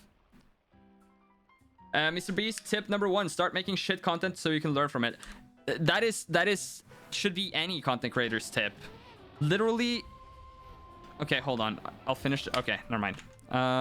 Let me pull up my Twitter here. Let me pull up my Twitter. Because the other day,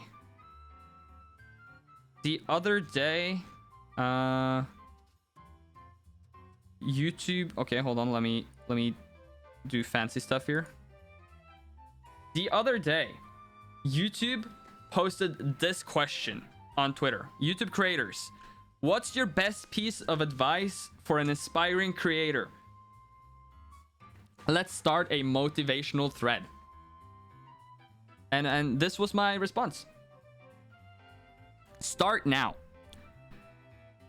And that literally, the only thing I mean by that is, in order to ever be successful at YouTube, you have to just make content. Because the only way you'll get better and the only way you'll see what works and what doesn't work is by just posting, and learning about the algorithm, learning about what thumbnails work, learning about how titles work, trying to figure out everything, learning about what type of videos work, learning about what you do well that others might do worse and that you can expand on. And the only way you learn all of this is by literally putting time and effort into your YouTube or content, like any content, whether it be stream or YouTube or whatever it is. You have to just put time and effort into it, and eventually, if you keep going at it and you have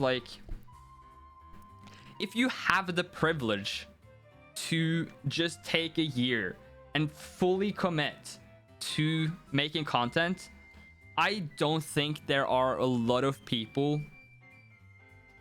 Okay, let me put it this way. I think if you give literally any guy on the planet a whole year where they can fully commit to YouTube and they have to post minimum 3 videos each week, and that's just that is it. You have to post 3 videos a week or 2 videos a week or whatever you set. Like, okay, let's say 2 videos a week minimum, and they do this and they have a whole ass year. That means they post minimum 104 videos that year. From that first video to the last one they make, they are gonna learn so much. They are gonna, like, you're gonna see pretty much an exponential curve in like improvement. And I think 90% of all people who do that and fully commit will become successful creators. I genuinely think that consistency and just getting better and better and better will get almost anyone to a pretty decent size when making YouTube videos in the current state of YouTube. That being said, there are very few people who, when given that chance, actually takes it and commits. There are even fewer people who ever get that chance, because let's face it, who can take a whole ass year off from anything else to focus on just one thing that they won't make money on for at least the first 6 months? Not a lot of people can. So if you are in that position, take advantage. And then even like the small percentage who make it might find out that this wasn't what they wanted in the first place. Which is why there are so few YouTubers compared to YouTube watchers, right? It is a challenging scene to be in. I don't think people who aren't creators will ever understand the feeling of getting a YouTube video and having it be 10 of 10, which means it's like your worst performing video of the last 10. It just sucks. That was my plan, but during 2nd grade of high school, I randomly got into this job, so I chose it over content. This job is very, like, you can easily be an editor and take advantage of that in terms of making your own content. That is what I'm doing. I've let Virtual know this. He knows I want to become a content creator eventually. And the day I make enough from my own content is the day I'll probably retire my editing career.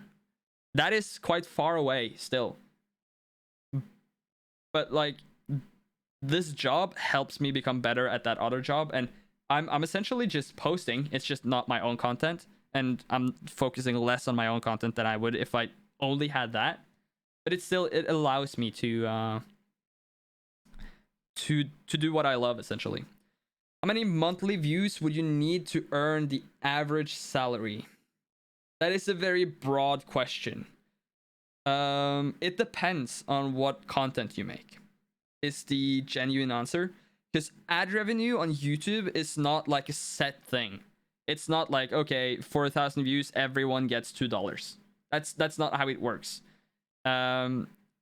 Generally, how YouTube does it is they see, okay, how long is your video? How many ads can we put in here? Okay, what type of content are you doing? Are you doing gaming? Are you doing like kid-friendly stuff? Are you doing IRL stuff? Is this a talk show? All these different categories have different ad revenues because they have different ads, because ads are like catered to what the video is about. So if it's a video about gaming, you get a lot of gaming ads. So maybe like an Elgato sponsor, or not, an Elgato gets like an ad, or Corsair, or wherever it may be, they put ads there, and they may pay more or less than others. I think right now probably one of the best performing ones is like, if you do people and blogs, they have a pretty high rate of ad revenue because they can cater to pretty much anything, right? They can put pretty much any ad on top of like just a travel vlog, right? They can advertise anything there. While a gaming thing cannot like advertise fucking perfume, you know? Doesn't happen. Business has the highest CPM, I think. Yes. I think that's the absolute highest, because they, like, crypto and everything, they are really pushing to get big, and they are taking advantage of probably the best channel they have to do so, which is like YouTube and the youth. Yo, RBDK97, how are you, bud? Okay, but I digress. I just wanted to let you guys know that start now if you want to become a content creator. For sure. 100% just start now. All right, let's try to get author time here though.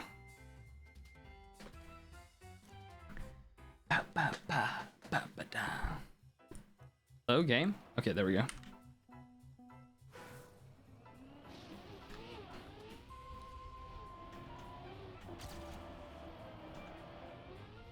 Did I release accident? I did. Yeah.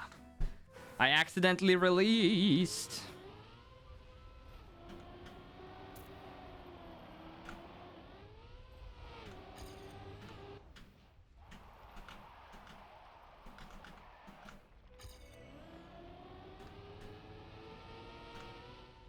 Okay, I think that was clean. Yeah, we saved time there. Good. Okay, that was clean as well, I think. Oh, I think I lost there, though. Well, maybe not. Actually, you know what? Maybe not. 420.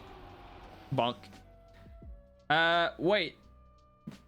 Do you work with Linux? I don't have Linux, no. Do you do any sim racing per chance? ACC, iRacing? No. I don't think so. What is... Okay, so sum up sim racing for me. What is it? Give me like a brief explanation of what it is. And I can see if it's something I would be interested in.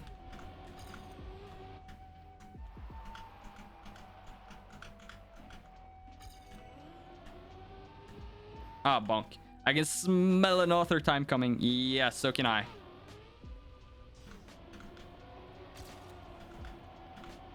We are close now, boys. I can feel it. I feel it in my balls.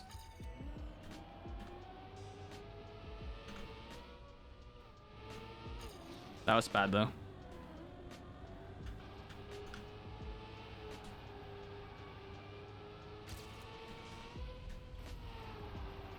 Do I preserve speed here? I do. I see chat moving. I'll read after the run.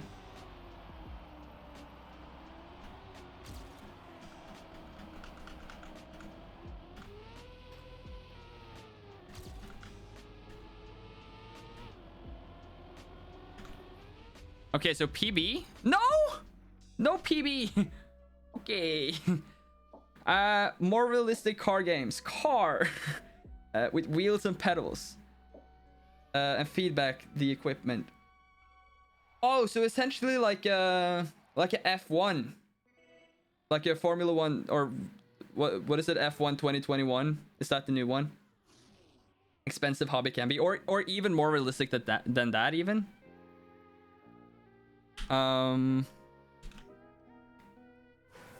Yeah, I've been meaning to at least try F1.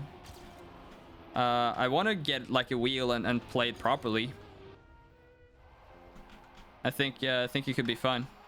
And also mainly because I have a friend who plays F1 and I kind of just want to smack him in the game. And right now I can't do that because every time we play that game at his house, he's the only one who's played it and all the other boys just get fucked. I skipped it. This is the run. This is the run, boys. We finally got the skip. Don't choke. No choke alert.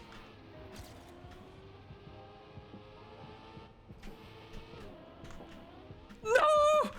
I can't believe you've done this. No. Fuck. Bro.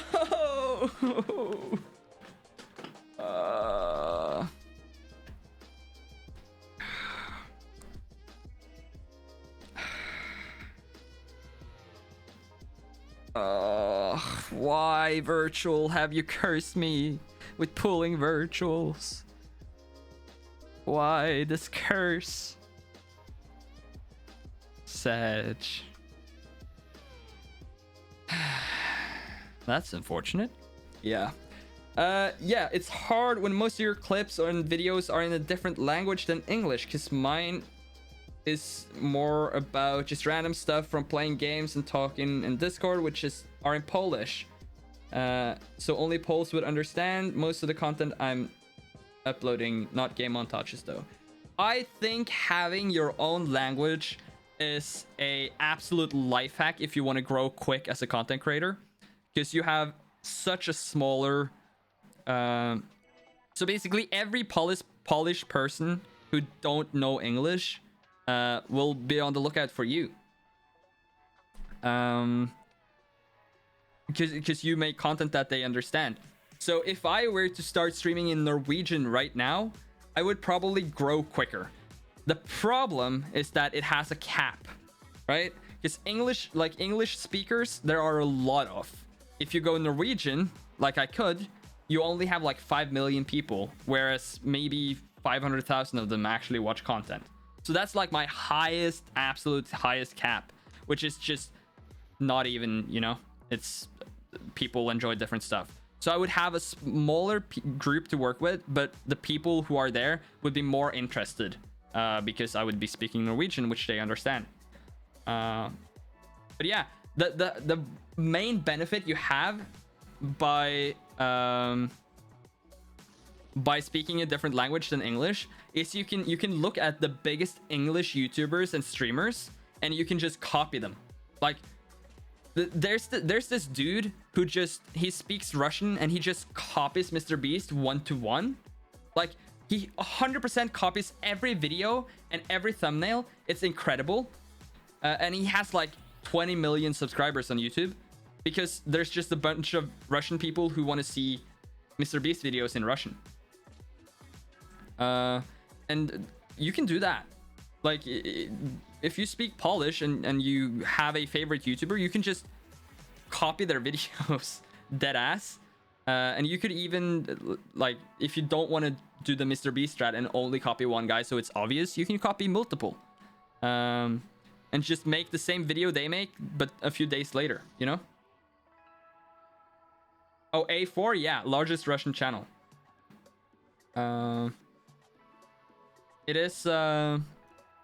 It's interesting, but I'd say having your own language is probably just beneficial.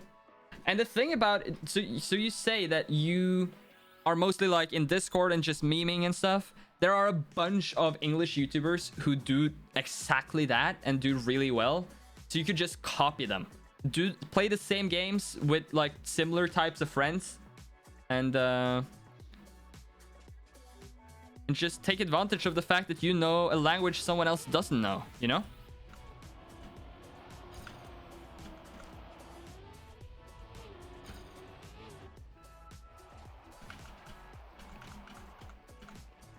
Use it for what it's worth. I think we're close to another time now, boys. I think we're getting there. I think we're really close.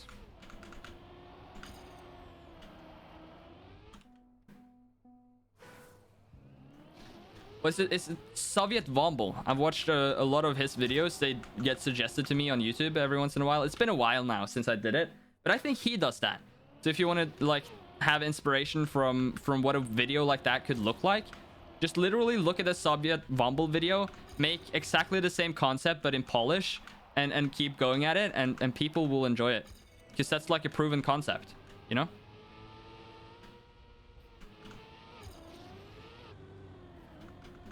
My music stopped. Why did my music stop? Ah! Thanks for the advice. I will try to upload more then. Yeah, go for it. For sure. And when you become like a multi-million subbed YouTuber, just make sure to hit me up with my portion. I take like I'll only take like a 15% cut. You know, I'll be kind. This advice ain't free, boys.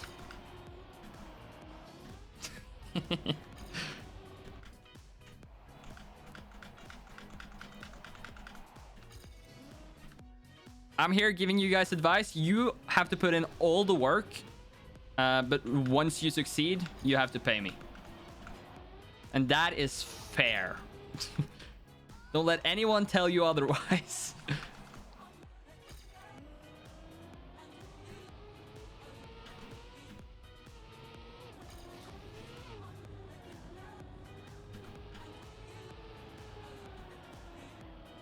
I hit the penalty grass there. Sure, I will. All right.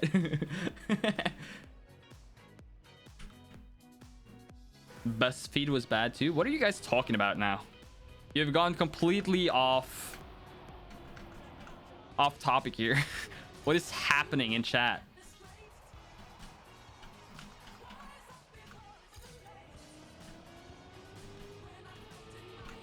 Oops, that was a bad.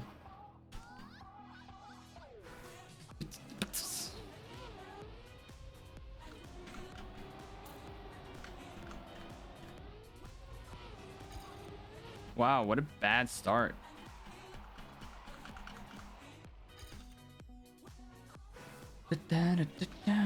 Shitty YouTube channels. Damn. I don't know. BuzzFeed had an era when they did some pretty good stuff.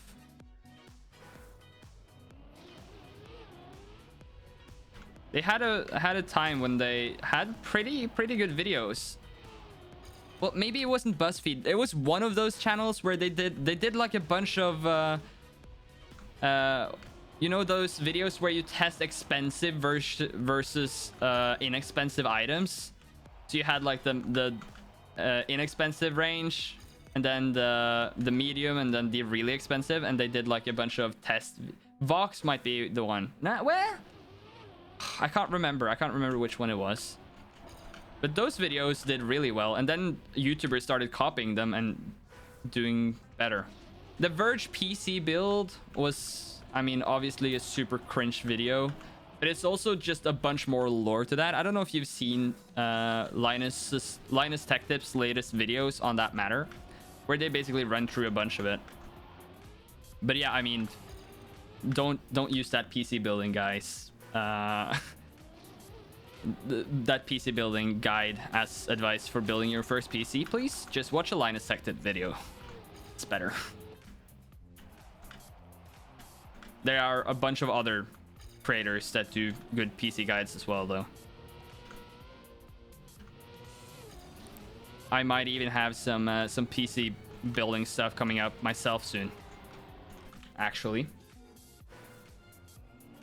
You've seen the fakest of fake Mario speedruns. Is that something you guys would be interested in at all? Because I kind of want to learn how to speedrun Super Mario 64.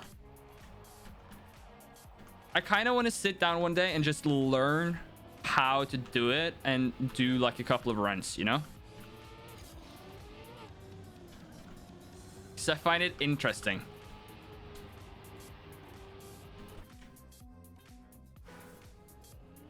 I've watched a bunch of people speedrun it. I've never actually played the game myself. Like, I've never played Super Mario 64. I didn't have a console for that. The first Mario I played was like a Game Boy Advanced Super Mario Bros. It was like a 2D version of Mario. I can't remember which one it was called. But I never had like a N64 or anything. So I never got to play Super Mario 64. But I'd be interested in learning how to speedrun it.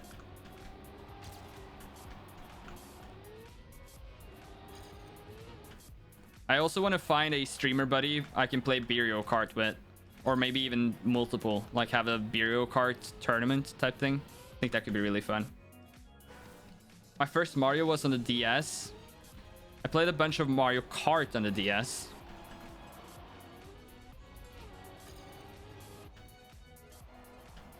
I also played like Super Mario, I guess, on the DS. But mainly Mario Kart. Is this the run, boys? Is this the one?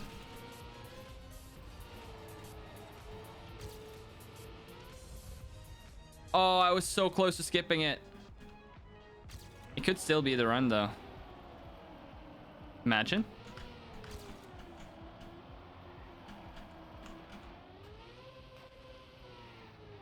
Ah, I lost it all. Never mind. I lost it all! Can someone explain me what the fuck is going on Crackback YouTube channel? I don't know. I have no clue who that is. Zero clue who that is.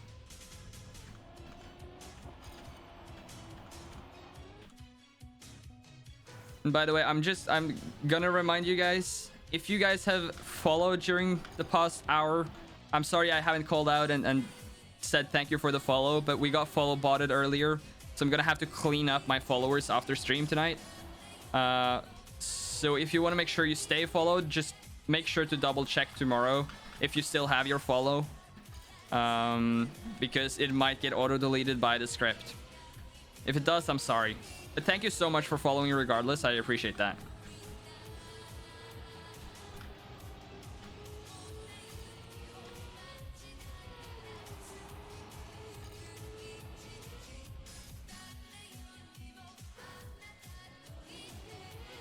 You know what I miss from like my childhood? Playing Wii Sports. Wii Sports was fucking goated to play with friends.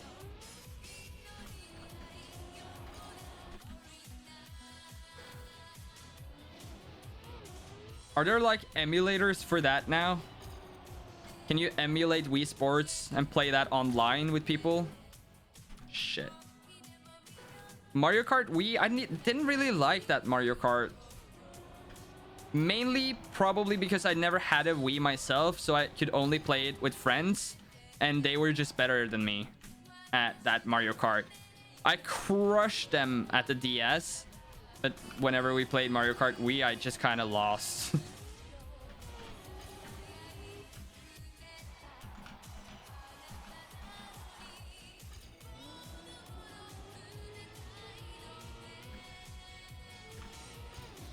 You bought a Wii recently just for Wii Sports? Imagine a Wii Sports streamer tournament. That should be hype. I skipped it. I skipped it, boys. I repeat, I skipped it. I crashed. I had such a bad run to begin with there, though. Ah.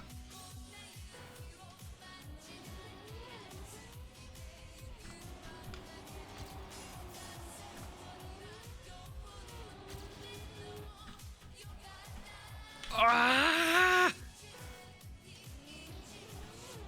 You guys, I'm gonna call out this once just to remind you guys, because not everyone are like super into the Twitch culture, but if you have Amazon Prime, you can link your Amazon Prime account to Twitch, and they give you a free subscription on Twitch every month. Every single month you get a free sub. You have to manually renew it with people and use it on whoever you want. It's called Prime Gaming now, I think. If you have one and you haven't used it on anyone, make sure right now that you go to your favorite streamer and use it on them. You don't have to use it on me. You have to use it on someone. Because if you don't use it today, you'll have to use it tomorrow. And then you essentially lose like 17 cents of value or something every day you don't use it, because it doesn't roll over. So just make sure, if you have Amazon Prime, make sure to check if you have your account linked, and use your Prime, because streamers obviously need the money, and well, some streamers need the money, but Primes are a good way to support your favorite streamer. If you don't already have Prime, of course, don't get Amazon Prime to buy a sub, then rather just sub, you know. But if you have Amazon Prime and it's linked, and or if it's not linked, just make sure to check. It doesn't take that long, you know. It's literally 2 clicks if you already have it linked. I'm gonna just try to get 20k flame drops. That's also fair. I think I'm gonna make like have like a cap on it for how many free subs I can give out each month, because at some point it can get crazy. People seem to be farming points a bit. What is this run? Some people going for VIP, others going for sub. It was such a good start, and then I threw it.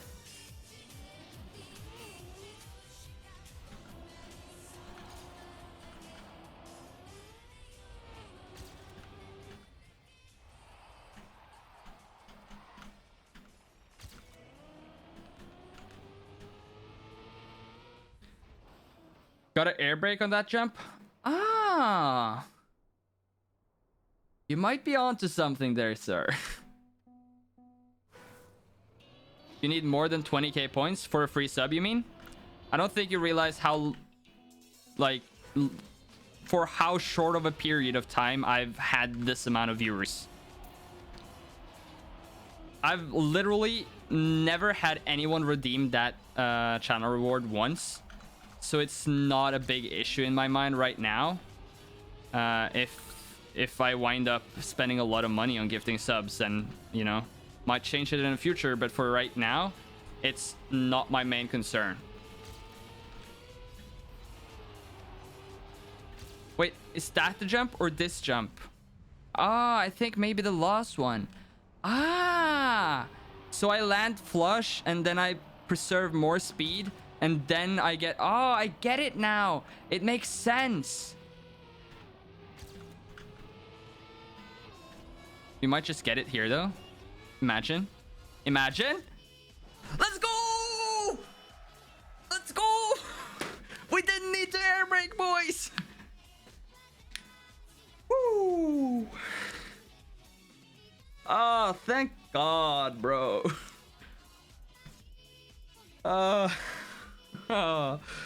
Sheesh, man. Oh my God. Everyone, make sure to take a sip of water.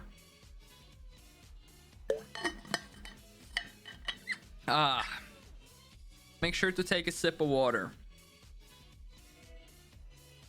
Do you know what we can do? Here's what we're gonna do, boys. We got 1 author time. I think that's all we can hope for. It took me forever. Do you have all the previous authors? I have these authors. This is all I have. I think the follow botting stopped, by the way, so I'm gonna turn followers back on. Thank you everyone who's followed. I really appreciate that. And then I can also turn on this. Move up here. I'll probably just grind the rest offline to make sure I get them before, and I'll just look at ghosts. I'll be fine. If not, I can always ask, you know, I can always just ask virtual, you know. But thank you so much for offering. I appreciate that. I think, boys, since we got the author medal, we can celebrate with a Stream Racer race, and then we can do YouTube channel reviews. But let's do one race of Stream Racer, where we give the winner. Winner gets VIP. Pause champ. VIP for winner.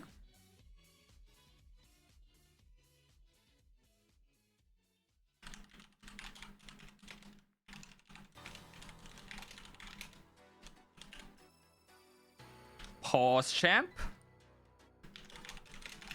If you guys don't know what Stream Racer is, it's an alternative to Marbles on Stream. It's an alternative. We had to find an alternative because my Marbles on Stream broke. I literally can't launch the game. However, I can launch this game and you guys can all play it.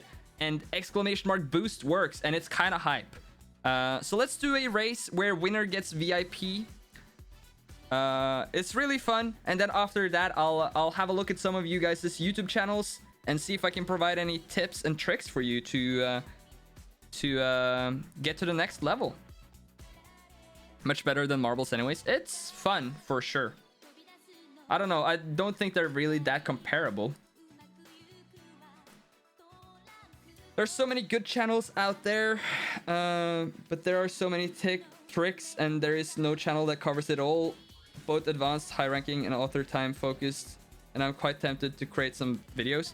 Oh, on Trackmania, like on how to get author medals and stuff. That'd be great. Yeah, I have aimbot. I have tried all the tricks in the book. I think it's literally because I updated my BIOS a while ago to fix other issues, and it broke something in the game, which is unfortunate, but it is what it is. This is... Oh, hold on. Pause champ. There we go.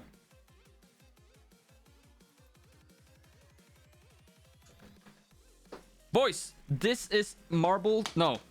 This is Stream Racer. I'm gonna press new game. Max players, sure. Map random, sure. time random, sure, that's all fine. Let me let me just make sure that other settings. Okay, yeah, start countdown. Cool. I've now pressed start game. All you have to do is type !race in chat. !race in chat is all you need to do to join the race. The winner of this race gets VIP in the channel. So if you are here in lurk mode, right now is the time to just kind of tab in, type !race, and you're done. That's all you have to do. I'm gonna give you guys a few minutes. I'm actually gonna, while this is on screen, I'm gonna go refill my glass of Coca-Cola, and when I get back, we'll start up the race. So make sure, get out of lurk mode real quick, tab in, and just type !race for a chance at winning VIP.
Are we ready, boys?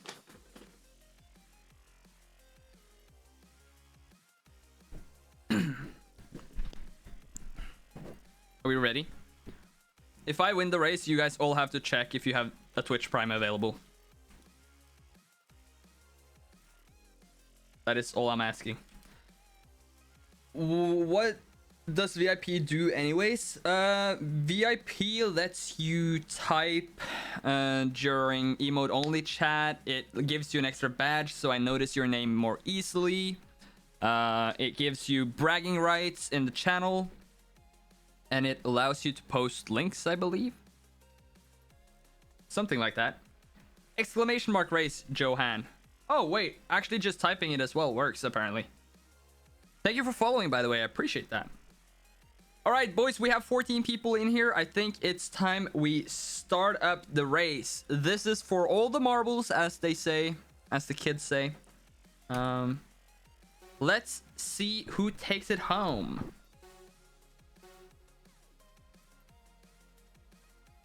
We are here at nighttime. Oh, we have someone with a special car. Someone cheated. I can't believe you've done this. Britney Spears out in the lead here. Typing !boost in the channel actually works. And I mean, if you're even cheekier than that, I think if you drop 10 bits and type !boom, you blow people up. Or 10 bits or higher? I don't know. You have to spend money on it, so it's a bit cringe. But boost works to give your car a bit of a boost. Britney Spears, though, out in the lead here. I'm not that far behind, but Johan has kind of like a... Oh, he seems to be a grinder of this game, actually. Coming in here to get his VIP with his special car. Obviously, I didn't mention the stream rules we had for the last time, which was no special cars. So we are gonna count it this time. But if I do further races in the future, we need yellow cars, boys. Britney Spears here, though, out in the lead. Oh, but goes off track, pulling a complete Lando Norris. Oh my god. No. And I'm in third. I can't even !boost, boys. That's only you guys. Don't go there. Yeah, sad. I was so sad, bro. Ugh. Britney Spears goes off track again. Oh no. And I'm into second. And the coffee guy goes off track as well. And I go off track. No, I don't. I actually stay on track. And I'm in the lead. And we all know what that means if I win. You all have to check if you have a Twitch Prime. But no, I go off track. And Johan out here in the lead is the grinder guy who comes in with his Formula 1 car going to take the win? Chat. Can we let this happen? Get your yellow ass cars boosted, boys, and get up here. Johan looking really strong here, though. Staying on track.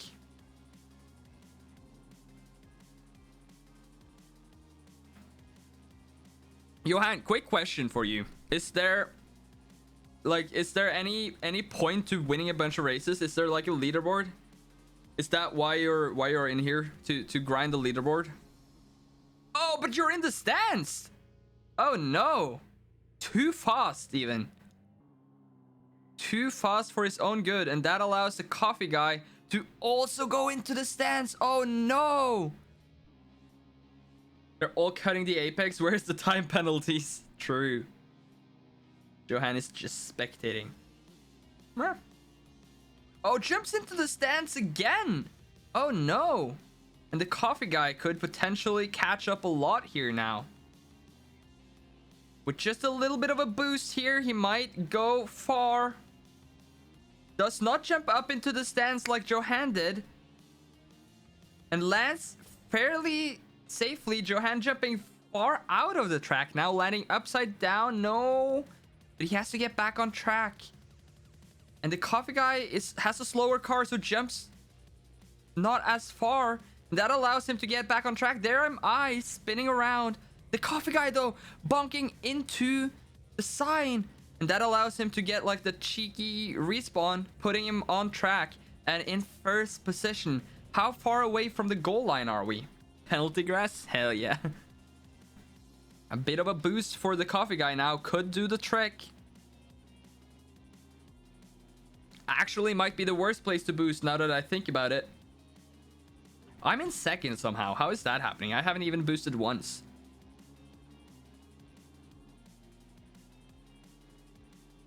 Haven't even boosted once, boys. The coffee guy, though. Looking strong. Alien in 6th. Aimbot in 5th. Johan is all the way back in 4th. With Galoxity in 3rd. I'm in 2nd. And the coffee guy has actually won the race. I missed the finish. Oh no. But boys, that is the race over.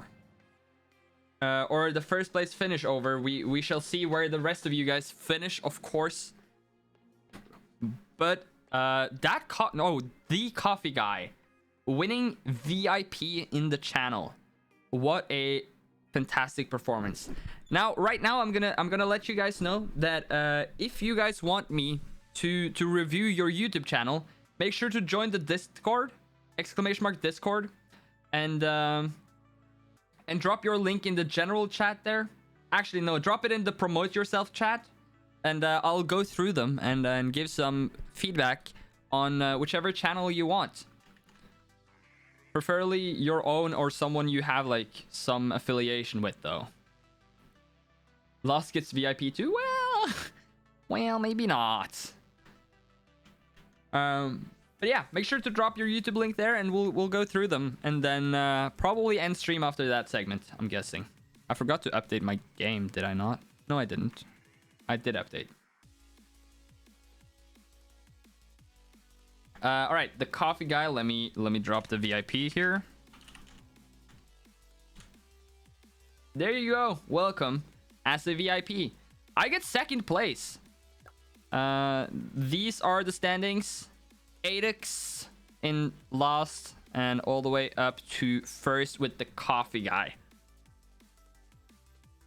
Eskavir, thank you so much. I appreciate that. All right, boys. Boys. Drop your links and promote yourself. I already see a few of you guys doing it. I'll exit out of the game here. Hold on. And we'll get into reviewing a few YouTube channels. Let me do like a... If this segment goes long enough, I might make a YouTube video out of this.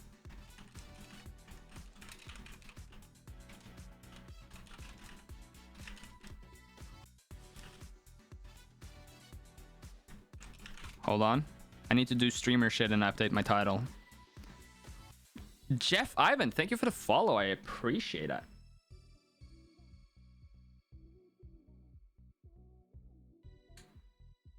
All right, boys. If you don't know, I've been working as an editor for a few months now, and I've got quite a bit of experience in terms of making good titles, thumbnails, and just getting a grasp of what being a YouTuber is like. Hold on. Let me fix my hair first before we do intro. Okay. Take two.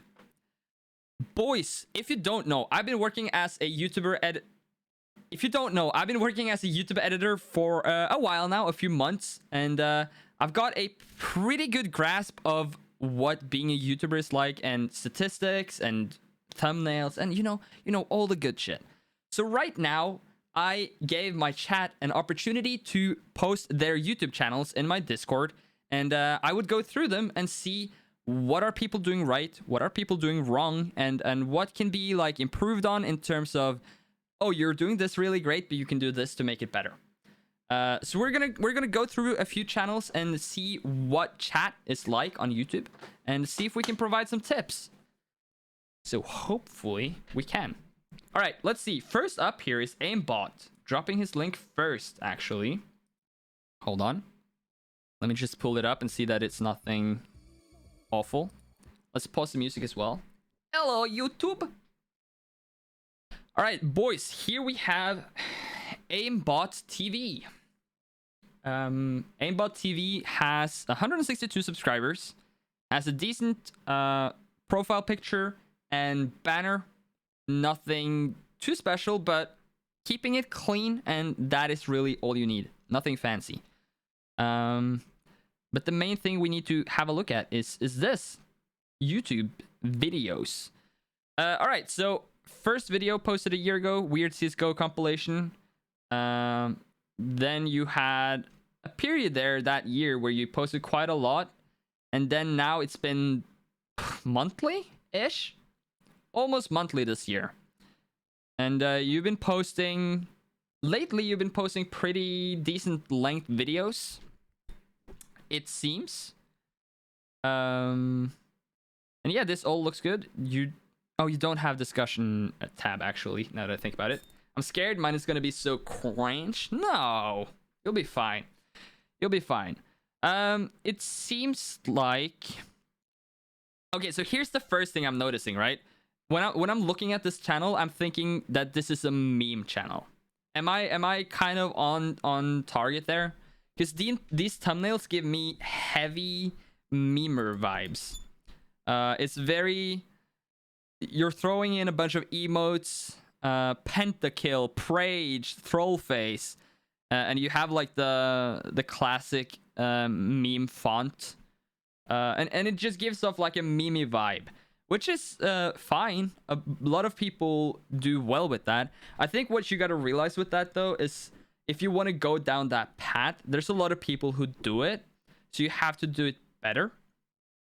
And it's also the idea of most of those channels actually have one-offs.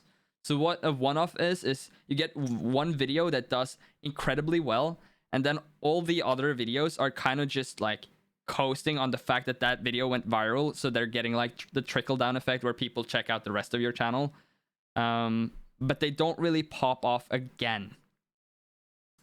Yeah, it's like more of a hobby and doing it for friends to watch. Got you. Yeah. So I mean, first of all, right, for titles, titling your video Twitch highlights #1 is gonna get you close to 0 clicks, I would imagine. Hold on.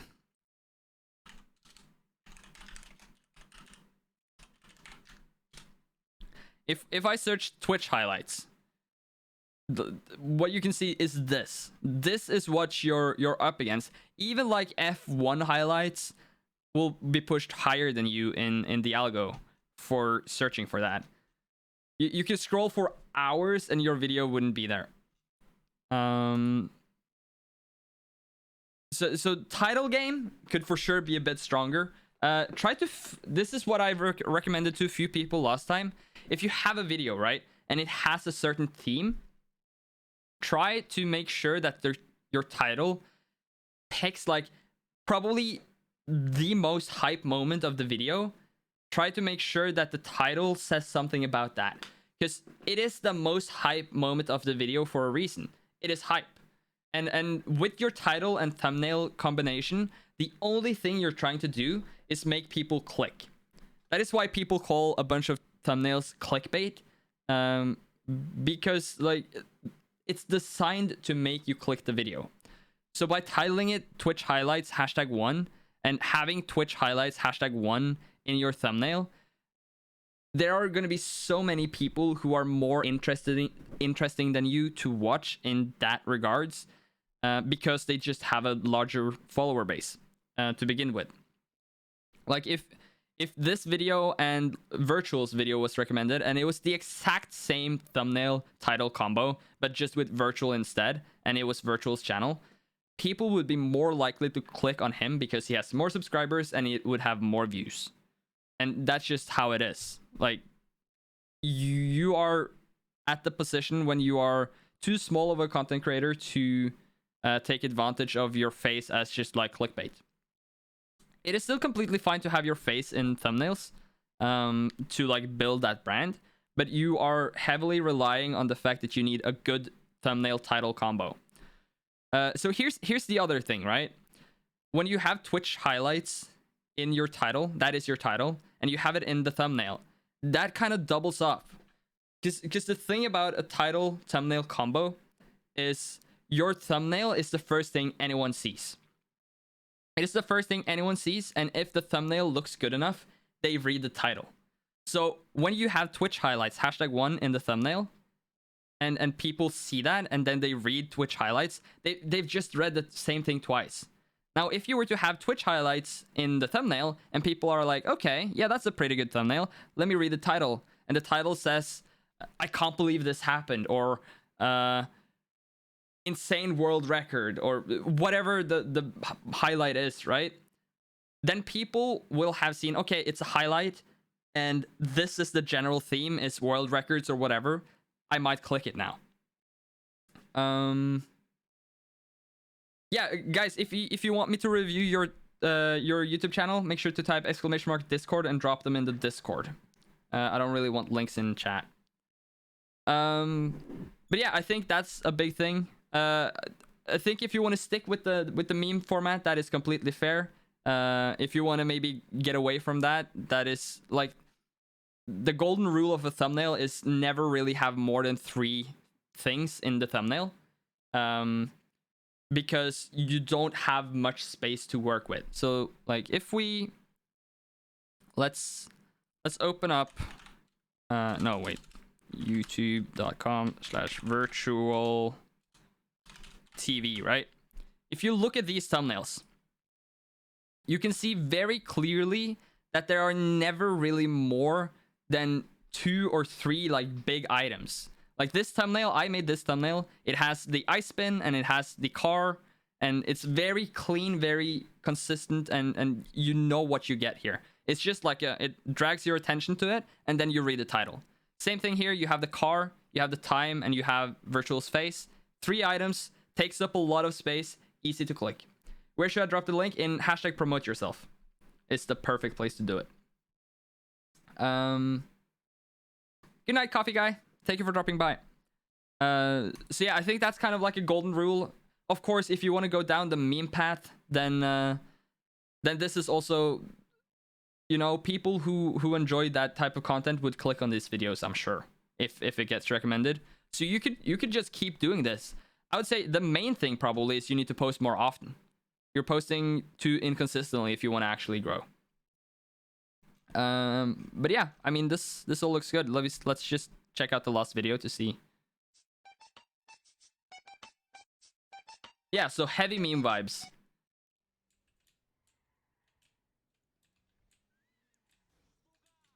Now, here's one thing I want to say. The first 10-15 seconds of your video is probably the most important to catch a viewer's attention. And your first 12 seconds now don't have any voice in it. It's literally... yeah.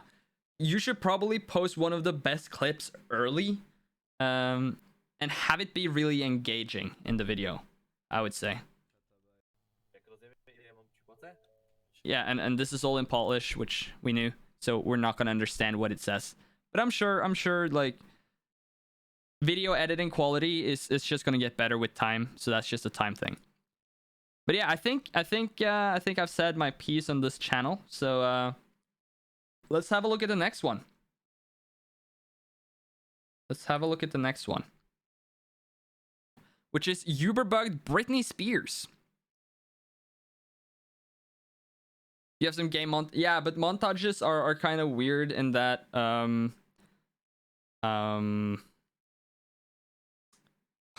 montages are very like 2016. So I don't know if there's a huge audience for it anymore. I think maybe there is, but I don't know enough about that audience, I guess. I guess. All right, Uberbugged Britney Spears. Let's have a look at the videos here. 3 weeks ago, 7 months ago, 7 months. Okay, so you posted pretty consistently here. And then kind of stopped. All right, but overall 107 subscribers. Has a profile picture, no banner. Is there an about page? No. I mean, the big thing here again, right, is your thumbnails are actually decent. This one is honestly pretty good. This one is probably your best thumbnail. I don't know if this is something you made or if it's just like ripped off of someone else, but that's like a pretty good thumbnail. I would say there's a few videos here where you don't have thumbnails, which might want to do that. It's also a bit hard to get like a grasp of what your channel actually is, because some of this looks like music, and then other stuff looks like meme posting. And then you have like Britney Spears Gimme. Is this a song or a... Is this a remix?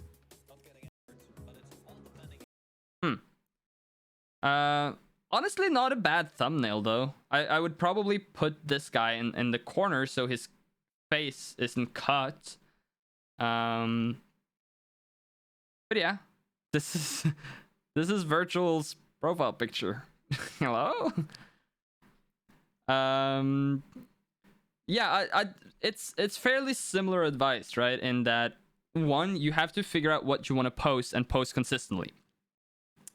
Two, spend some time on the thumbnails. Make sure they are 1280 by 720 and have like a few big elements to them that catches your attention. And then when your attention is caught, make sure the title like fills it out nicely and makes you click the video. Because once you click the video, I mean, the video should already be edited well, right? The video should be interesting. I really want to click this one. Super Trackmania 64 on the Nintendo Game Station. Nobody really cares about this game. The game is really, Okay. really hard. Seriously, it's super hard, I mean, for real, guys. Now, here's my question. Why are you using the Siri voice? It is a big trend on TikTok, though. So if you could make this into a TikTok, that might be great. But I would probably start using your own voice for videos.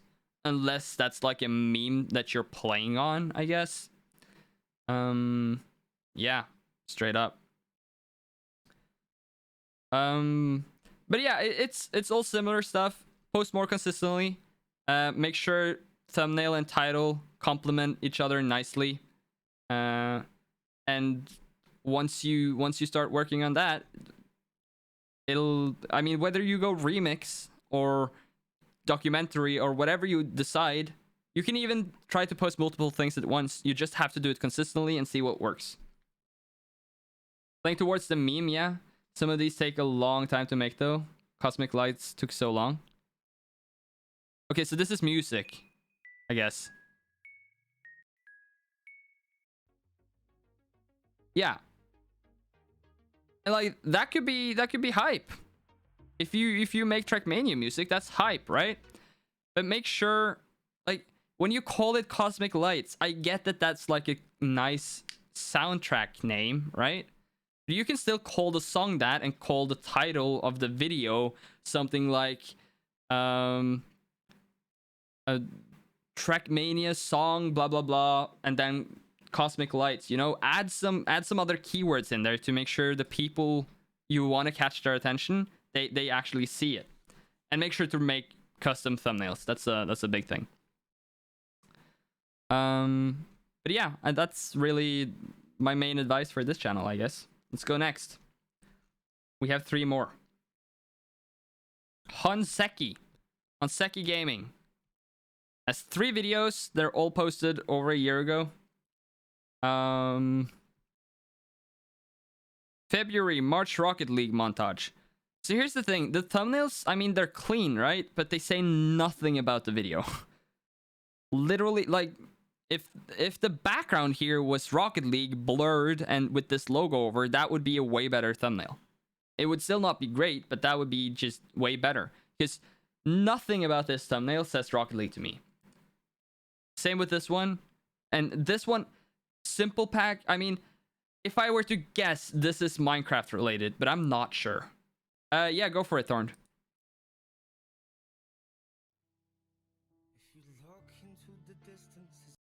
Okay, yeah, it is a Minecraft texture pack.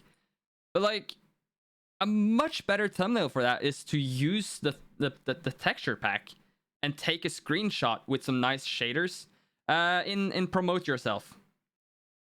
Hashtag Promote Yourself channel. A much better way to promote that you have a texture pack is just to use the texture pack, get some shaders, and take a nice screenshot of the game, and use that and add some text over cool Minecraft texture pack or whatever you want to call it, you know? Yeah. Other than that, I mean, you need to post more. You have 3 videos. You need to post way more.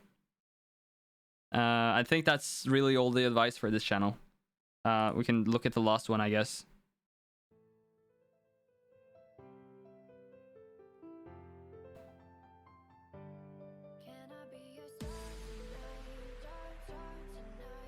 Again, so it's been 12 seconds. I've seen no Rocket League. Yo, Slicer. Yo. It's been 12 seconds. I've seen no Rocket League. If I clicked on this video to see Rocket League, I would kind of... I would just dip by now, probably.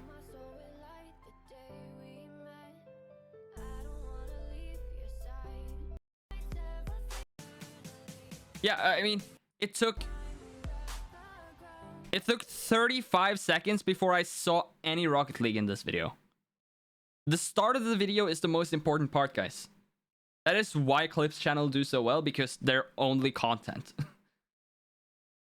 Yeah, I'd say post more often and make better thumbnail. I mean, make thumbnails that actually relate to your video, and make the start super snappy and engaging of the video, and you should be good. I mean, it seemed like you had good taste in music and everything. You might be good. Just post more. Next up, we have Xeno.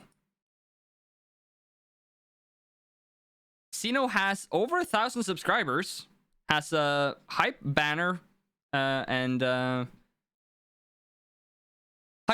profile picture.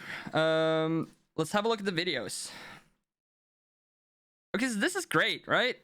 Because this plays right into the type of content he's making.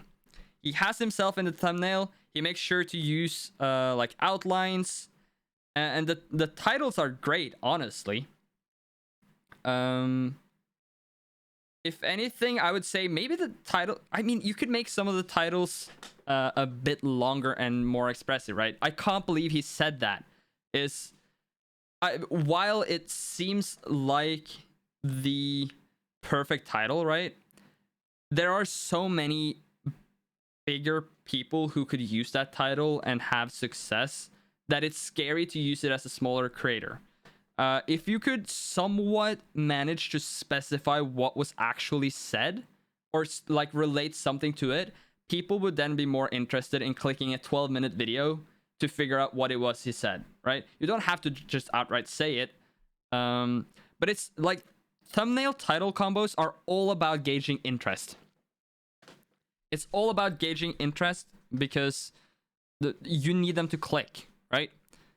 That is, I mean, the only thing I do on virtual clips, if we go there, hold on, let me, your channel, here we go. Like literally every single video, right, is Virtual realizes he's made a big mistake. And then the thumbnail adds to that by saying Virtual moved here with a arrow and everything, right? So you use the thumbnail to give some piece of information, and then you build on it with the title. So the first thing people see is Virtual moved here, ?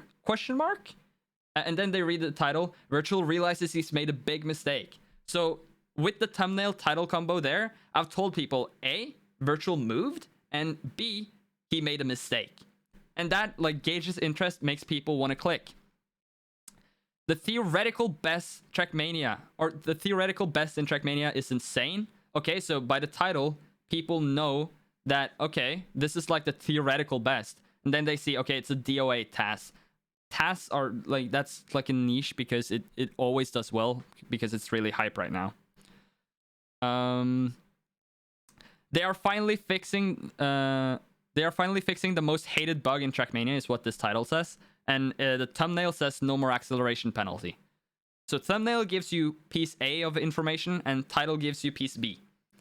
Literally, I mean, not all the videos are great. Like if you see this one, Virtual makes a bet with his editor and the thumbnail is just wanna bet.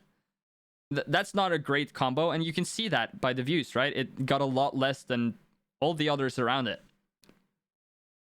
But every time I have like a thumbnail title combo which complement each other well, the video does really well.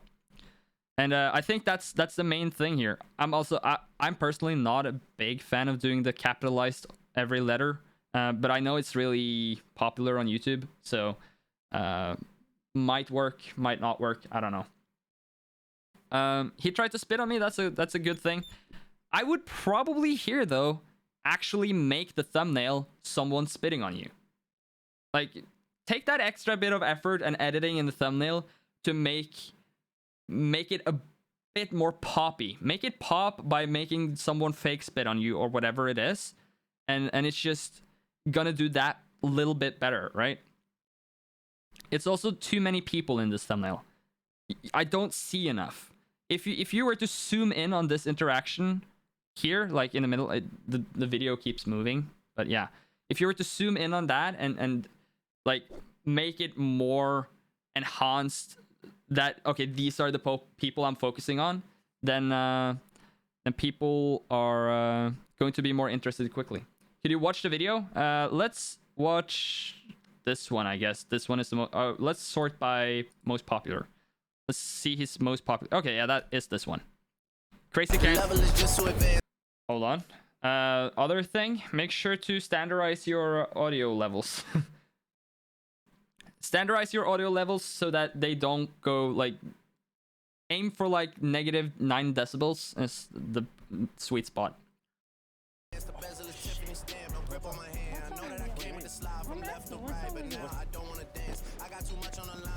Okay, so here we see the thing I talked about earlier, right? The first 8 seconds of this is a lot of stuff happening, and that's great. It catches the interest. You want to see more, and then I'm guessing we'll get into like less of that later. Yeah, so you have like the first 15 seconds, catches the interest, and now we're into the video.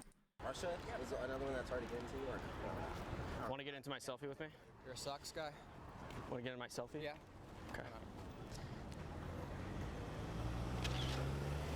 Just taking a picture with the loser. I'm wearing a Tokyo Giants. Okay, bro. I thought it was Giants too. I mean, yeah, these videos can for sure pop off. I would say no cap. This is bordering on the type of content that can be annoying, right? Not content wise, but like he's actively out there trying to be a bit annoying to these people. He's up in their faces, and this content is not for everyone. I would probably not watch this myself. I would find it more interesting if he made similar content but allowed people to come up to him, and maybe he stands there with a sign or something. You know, a lot of people do that. So I mean, if this is his thing, then for sure, just make sure to not push it too far, because there are, I don't know if you guys know about this, but there were some content creators who they put a chair in front of like a tram, or I don't know, yeah, I think a tram, like a city train basically, which made it stop, and it was super dangerous, and they got jail time. So like, just make sure you don't push the limits too far, even though like that's kind of where content is taking us these days.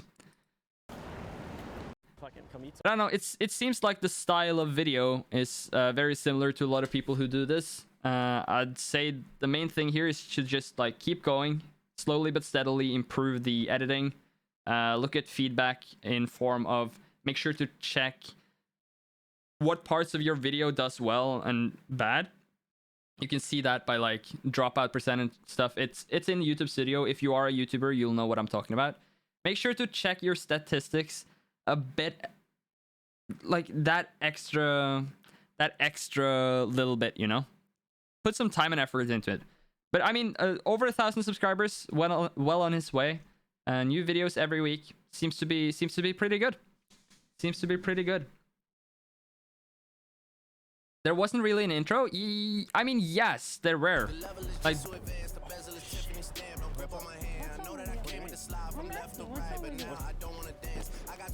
like that is the intro, right? It's just a bunch of stuff happening.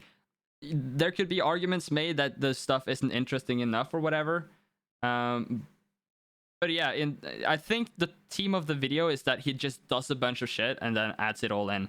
It's kind of like a combination of like a David Dobrik video and a prankster video. And I'm sure it could work. But it's just this, like, working on this is just, you get better at the actual editing part over time. And you just have to find your style there that people enjoy. All right, let's go next. That was Sino, so let's take a look at Mono's meme channel. My meme channel, it's mostly just for me and my friends, so nothing serious. If you're gonna check a video, check the he, host, and genitals. Don't go deeper for TOS reasons. Monkus, hold on, I need to do this. I need to...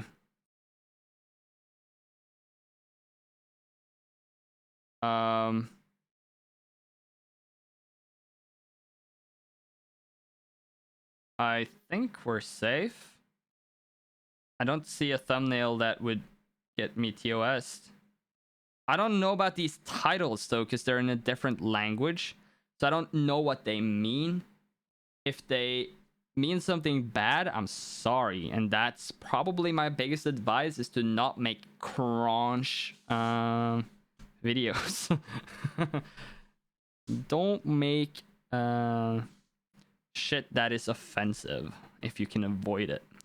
Anyways, I mean, Cooley2, 31 subscribers, posts very inconsistently now, but last year was pretty... It's in Finnish, nothing too bad in the titles. All right, good. Posted a bit last year and 2 years ago, but haven't posted for a while now. I'd say that... Okay, so this thumbnail is a thumbnail that can work really nicely. Literally because, like I said, it has like one big element, can be interesting. If this was accompanied by like a good title that kind of explained what the video was about, I could see this video popping off for sure, just by like title thumbnail combo. Like I would even go as far as to say that your title thumbnail combo is like 65% of being a YouTuber, because once you have a click, it takes so much more to click off again, because then you have to find a new video. So just by getting them there, you've done like 65% of the work, and your video just needs to be good enough to keep them. And most people click off after half the video anyways, but that's like, you know, that happens.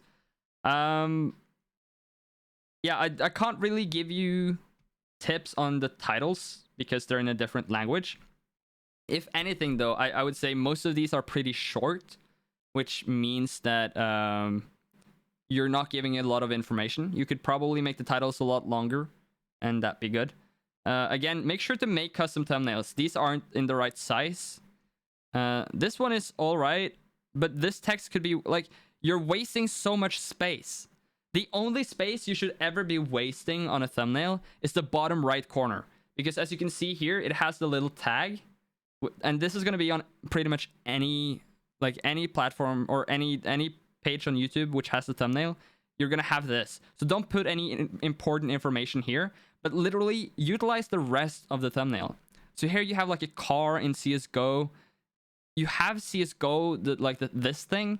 It's not necessary because people who know CS will know that this is CSGO. You could literally just use this, put it up here, make it big, and it would be a better thumbnail.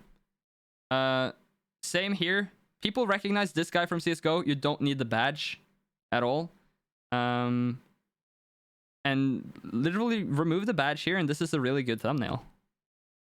Maybe saturate it a bit more to make it pop. But other than that, pretty decent. Same here even. I mean, I don't love the line down the middle. Like put the face further up, remove the CSGO logo. You're golden. Okay, let's have a look at the video he wanted us to watch. See what it is. Okay, good intro.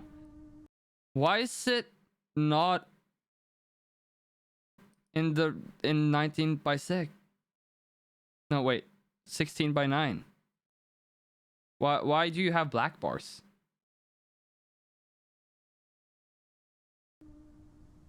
Like, these aren't even the cinematic black bars. These are on the wrong side. If they were supposed to be cinematic, they would be top and bottom. The video looks hype. Looks well edited.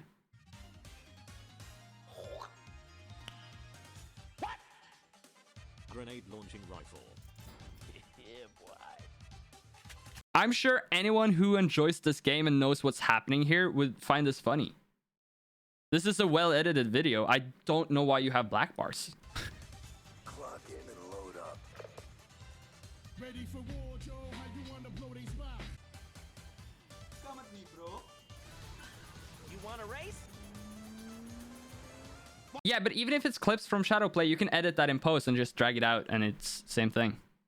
What the hell? Oh, I guess you can't drag it out. Cut in. Cut the bottom and top a little bit, and just zoom in a bit, and it's gonna be better. People don't like the black bars. Yeah, zoom in. Hello there. You need a General Kenobi there. General Kenobi. Fuck you!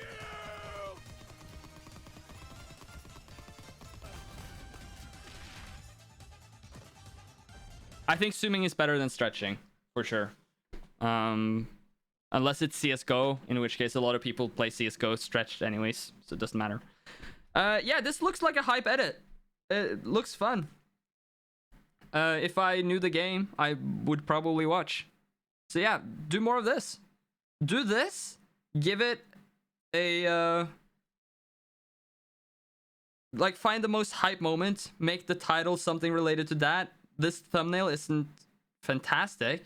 It's very gray, and I can't read the text that's up in the top right corner. It says heroes and generous, but it's X'd out. Grand Theft Auto third right.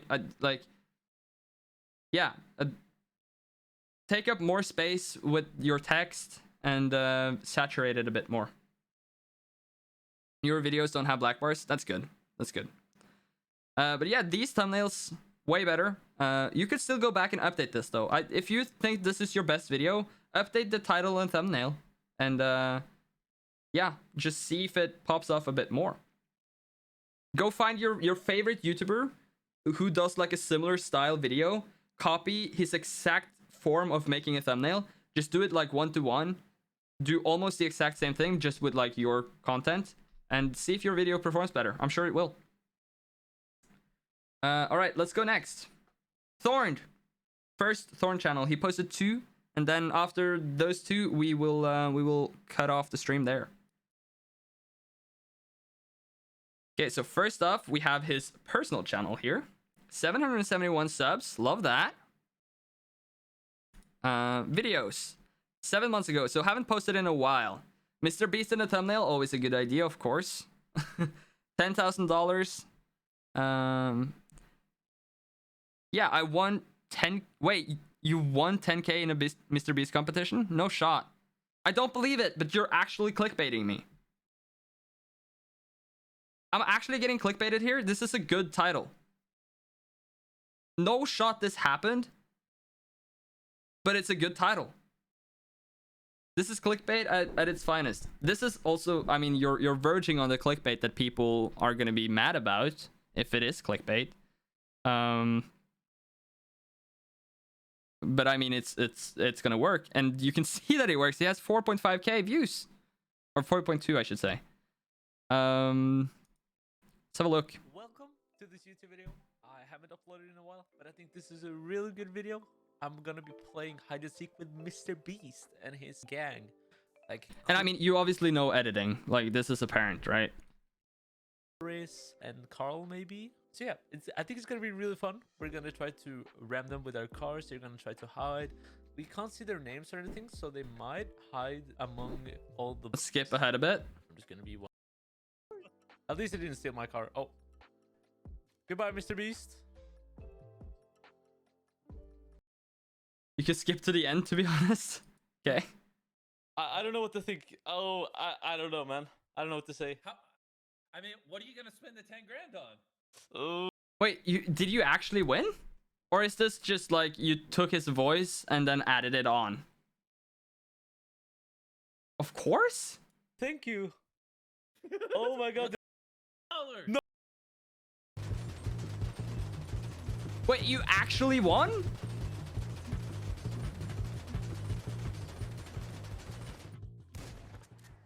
I killed Carl. What? Bro! Thorn got him. Thorn, thank you so much for giving me my clickbait. My viewer won 10k from Mr. Beast? Oh, that is fantastic, bro. Congrats. Thorn, sup? Hey. You're Thorn? in Jimmy. Hello. Thorn, Hey. congratulations on killing Carl. Hey, You just thank won you. $10,000. No way. Let's go. Are you for real? Yep. $10,000. Bro, make that the intro though. Just that little clip, and then like do like a jump cut to the high portions of what's happening. I mean, you know all this stuff. This was 7 months ago. Yeah, you know this by now. But yeah, if that's the intro, that keeps viewer attention real good. Yeah, that's sick. I mean, Mr. Beast in thumbnail, you're in thumbnail, $10,000 in thumbnail. I would even make yourself a little bit bigger. Maybe blur the game isn't that important, you know? And I mean, like, thumbnails like this, too much is happening. Too much going on. I don't know where to put my eyes. You're rocking the all caps titles, which is fine. Bad font choice, brother. Need a better font in this thumbnail. But I mean, yeah, these are old thumbnails. I'm sure you have more experience now. don't know how I feel about the all white banner, but if you get people to click on your account, doesn't really matter. Honestly, no cap. Now that you have more editing experience, I would go back, revisit all the footage you have from this, make a shorter cut with all the hype moments, and use your skills for good, because I think this video could do incredibly well. Bro, you won 10k from Mr. Beast. Now I have Photoshop. That's good to hear, bro. It's good to hear. All right, yeah. I mean, I'm sure you could pop off just from like this video concept and just like make a video every other week, and you'd be set. You'd be set for sure. I mean, you're working as an editor now, so yeah. It's the next channel. Oh, it's your shorts channel. Okay, let's have a look. Oh, 6.2k subs. Damn.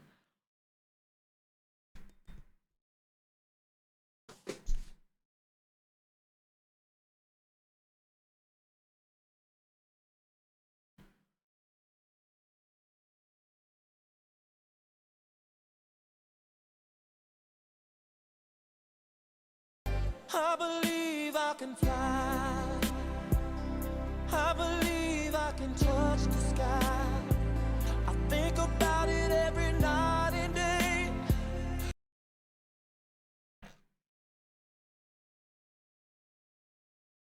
$14 million. And then your next one has 28. Oh, it was posted 13 hours ago. Okay, cool. Bro, this is probably the most viewed Trackmania video on all of YouTube. Genuinely might be the most viewed Trackmania video on all of YouTube. And I would be lying if I didn't tell you. I'm gonna copy this and and make a shorts like this with one of Virtual's shortcuts. But it's shorts and it doesn't have TM in the title. Yes. That is true. I think, okay, so here's my honest take, and this is okay, can I ask you a question, Thorn? Do you have this channel monetized? Is this channel monetized? Because you have over 1,000 subs, and I'm assuming no. Oh, okay. Because I was assuming this would get you over the 4,000 watch hours by itself, but maybe not. Oh, right. Shorts watch time doesn't count. That sucks. Yeah, because I was going to say, if this was monetized, it would be the most sad thing ever. Because it's only 13 seconds long. Now, I don't know if you guys know this. I've mentioned this a few times on my stream whenever I talk about shorts and clips in general on YouTube. If your video is shorter than 30 seconds long, all ad revenue gets basically just completely nerfed. A video that is 30 seconds long makes 8, 9, or 10 times as much as a video that is 29 seconds long. And that's not cap. That is actually true. I could show you, but I'm not going to, in fear of like leaking other. I don't want to leak the ad revenue that Virtual has on the Clips channel and everything, you know. But yeah, I can tell you from experience, posting a 29-second clip that pops off is just sad. Because you only need one more second to make so much more money. But yeah, that is sick. And honestly, that is probably the way to do Trackmania when it comes for shorts. Is don't include Trackmania in the title, because I mean, shorts cater to a much wider audience of just like more normie fans. So I think I learned something there. Don't include Trackmania in the title of shorts videos. PogChamp. I have gotten like 1,000 comments asking which game it was. Did you not include it in the description? Yeah, add that in the description. You know? But that is insane. 14 million is sick, dude. Congrats. That is absolutely dope. Start posting consistently here. You have 6,000 subscribers on it. Just go for it. Just go for it. But boys, I think that is going to conclude it for the segment where I review your YouTube channels. Thank you everyone who sent in their channel. Hopefully you guys picked up something and learned something, and I could provide that for you guys. Thank you all so much for coming out to the stream. It's been a fantastic stream. It's 3:20 a.m. though, so I am going to bed now. And for the YouTube, thank you for watching the YouTube video. Thank you for watching this video, and yeah, until next time. Peace. All right, I'll say peace to you guys as well, though, on Twitch. Here, hello. Should have done earlier as well. Yeah, but it's fine, you know. The thing about shorts, right, is they can pop off whenever. So you have 14 million on it already. In literally 2 months, it could get another 3 million views out of nowhere. It's weird like that. But yeah. Thank you guys so much for coming out to the stream. It's been a fantastic one. I will be live again on Wednesday for probably Wednesday we do the untransitional tech competition, where you guys make untransitional tech maps and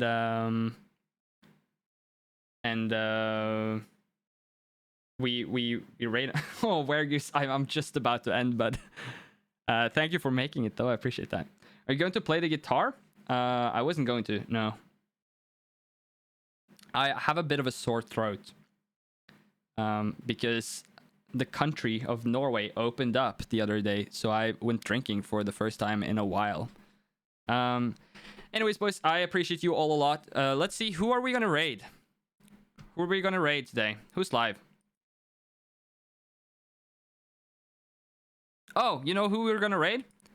We're gonna raid someone who's playing Super Mario 64. It's a guy called Seer. Has pretty good quality stream.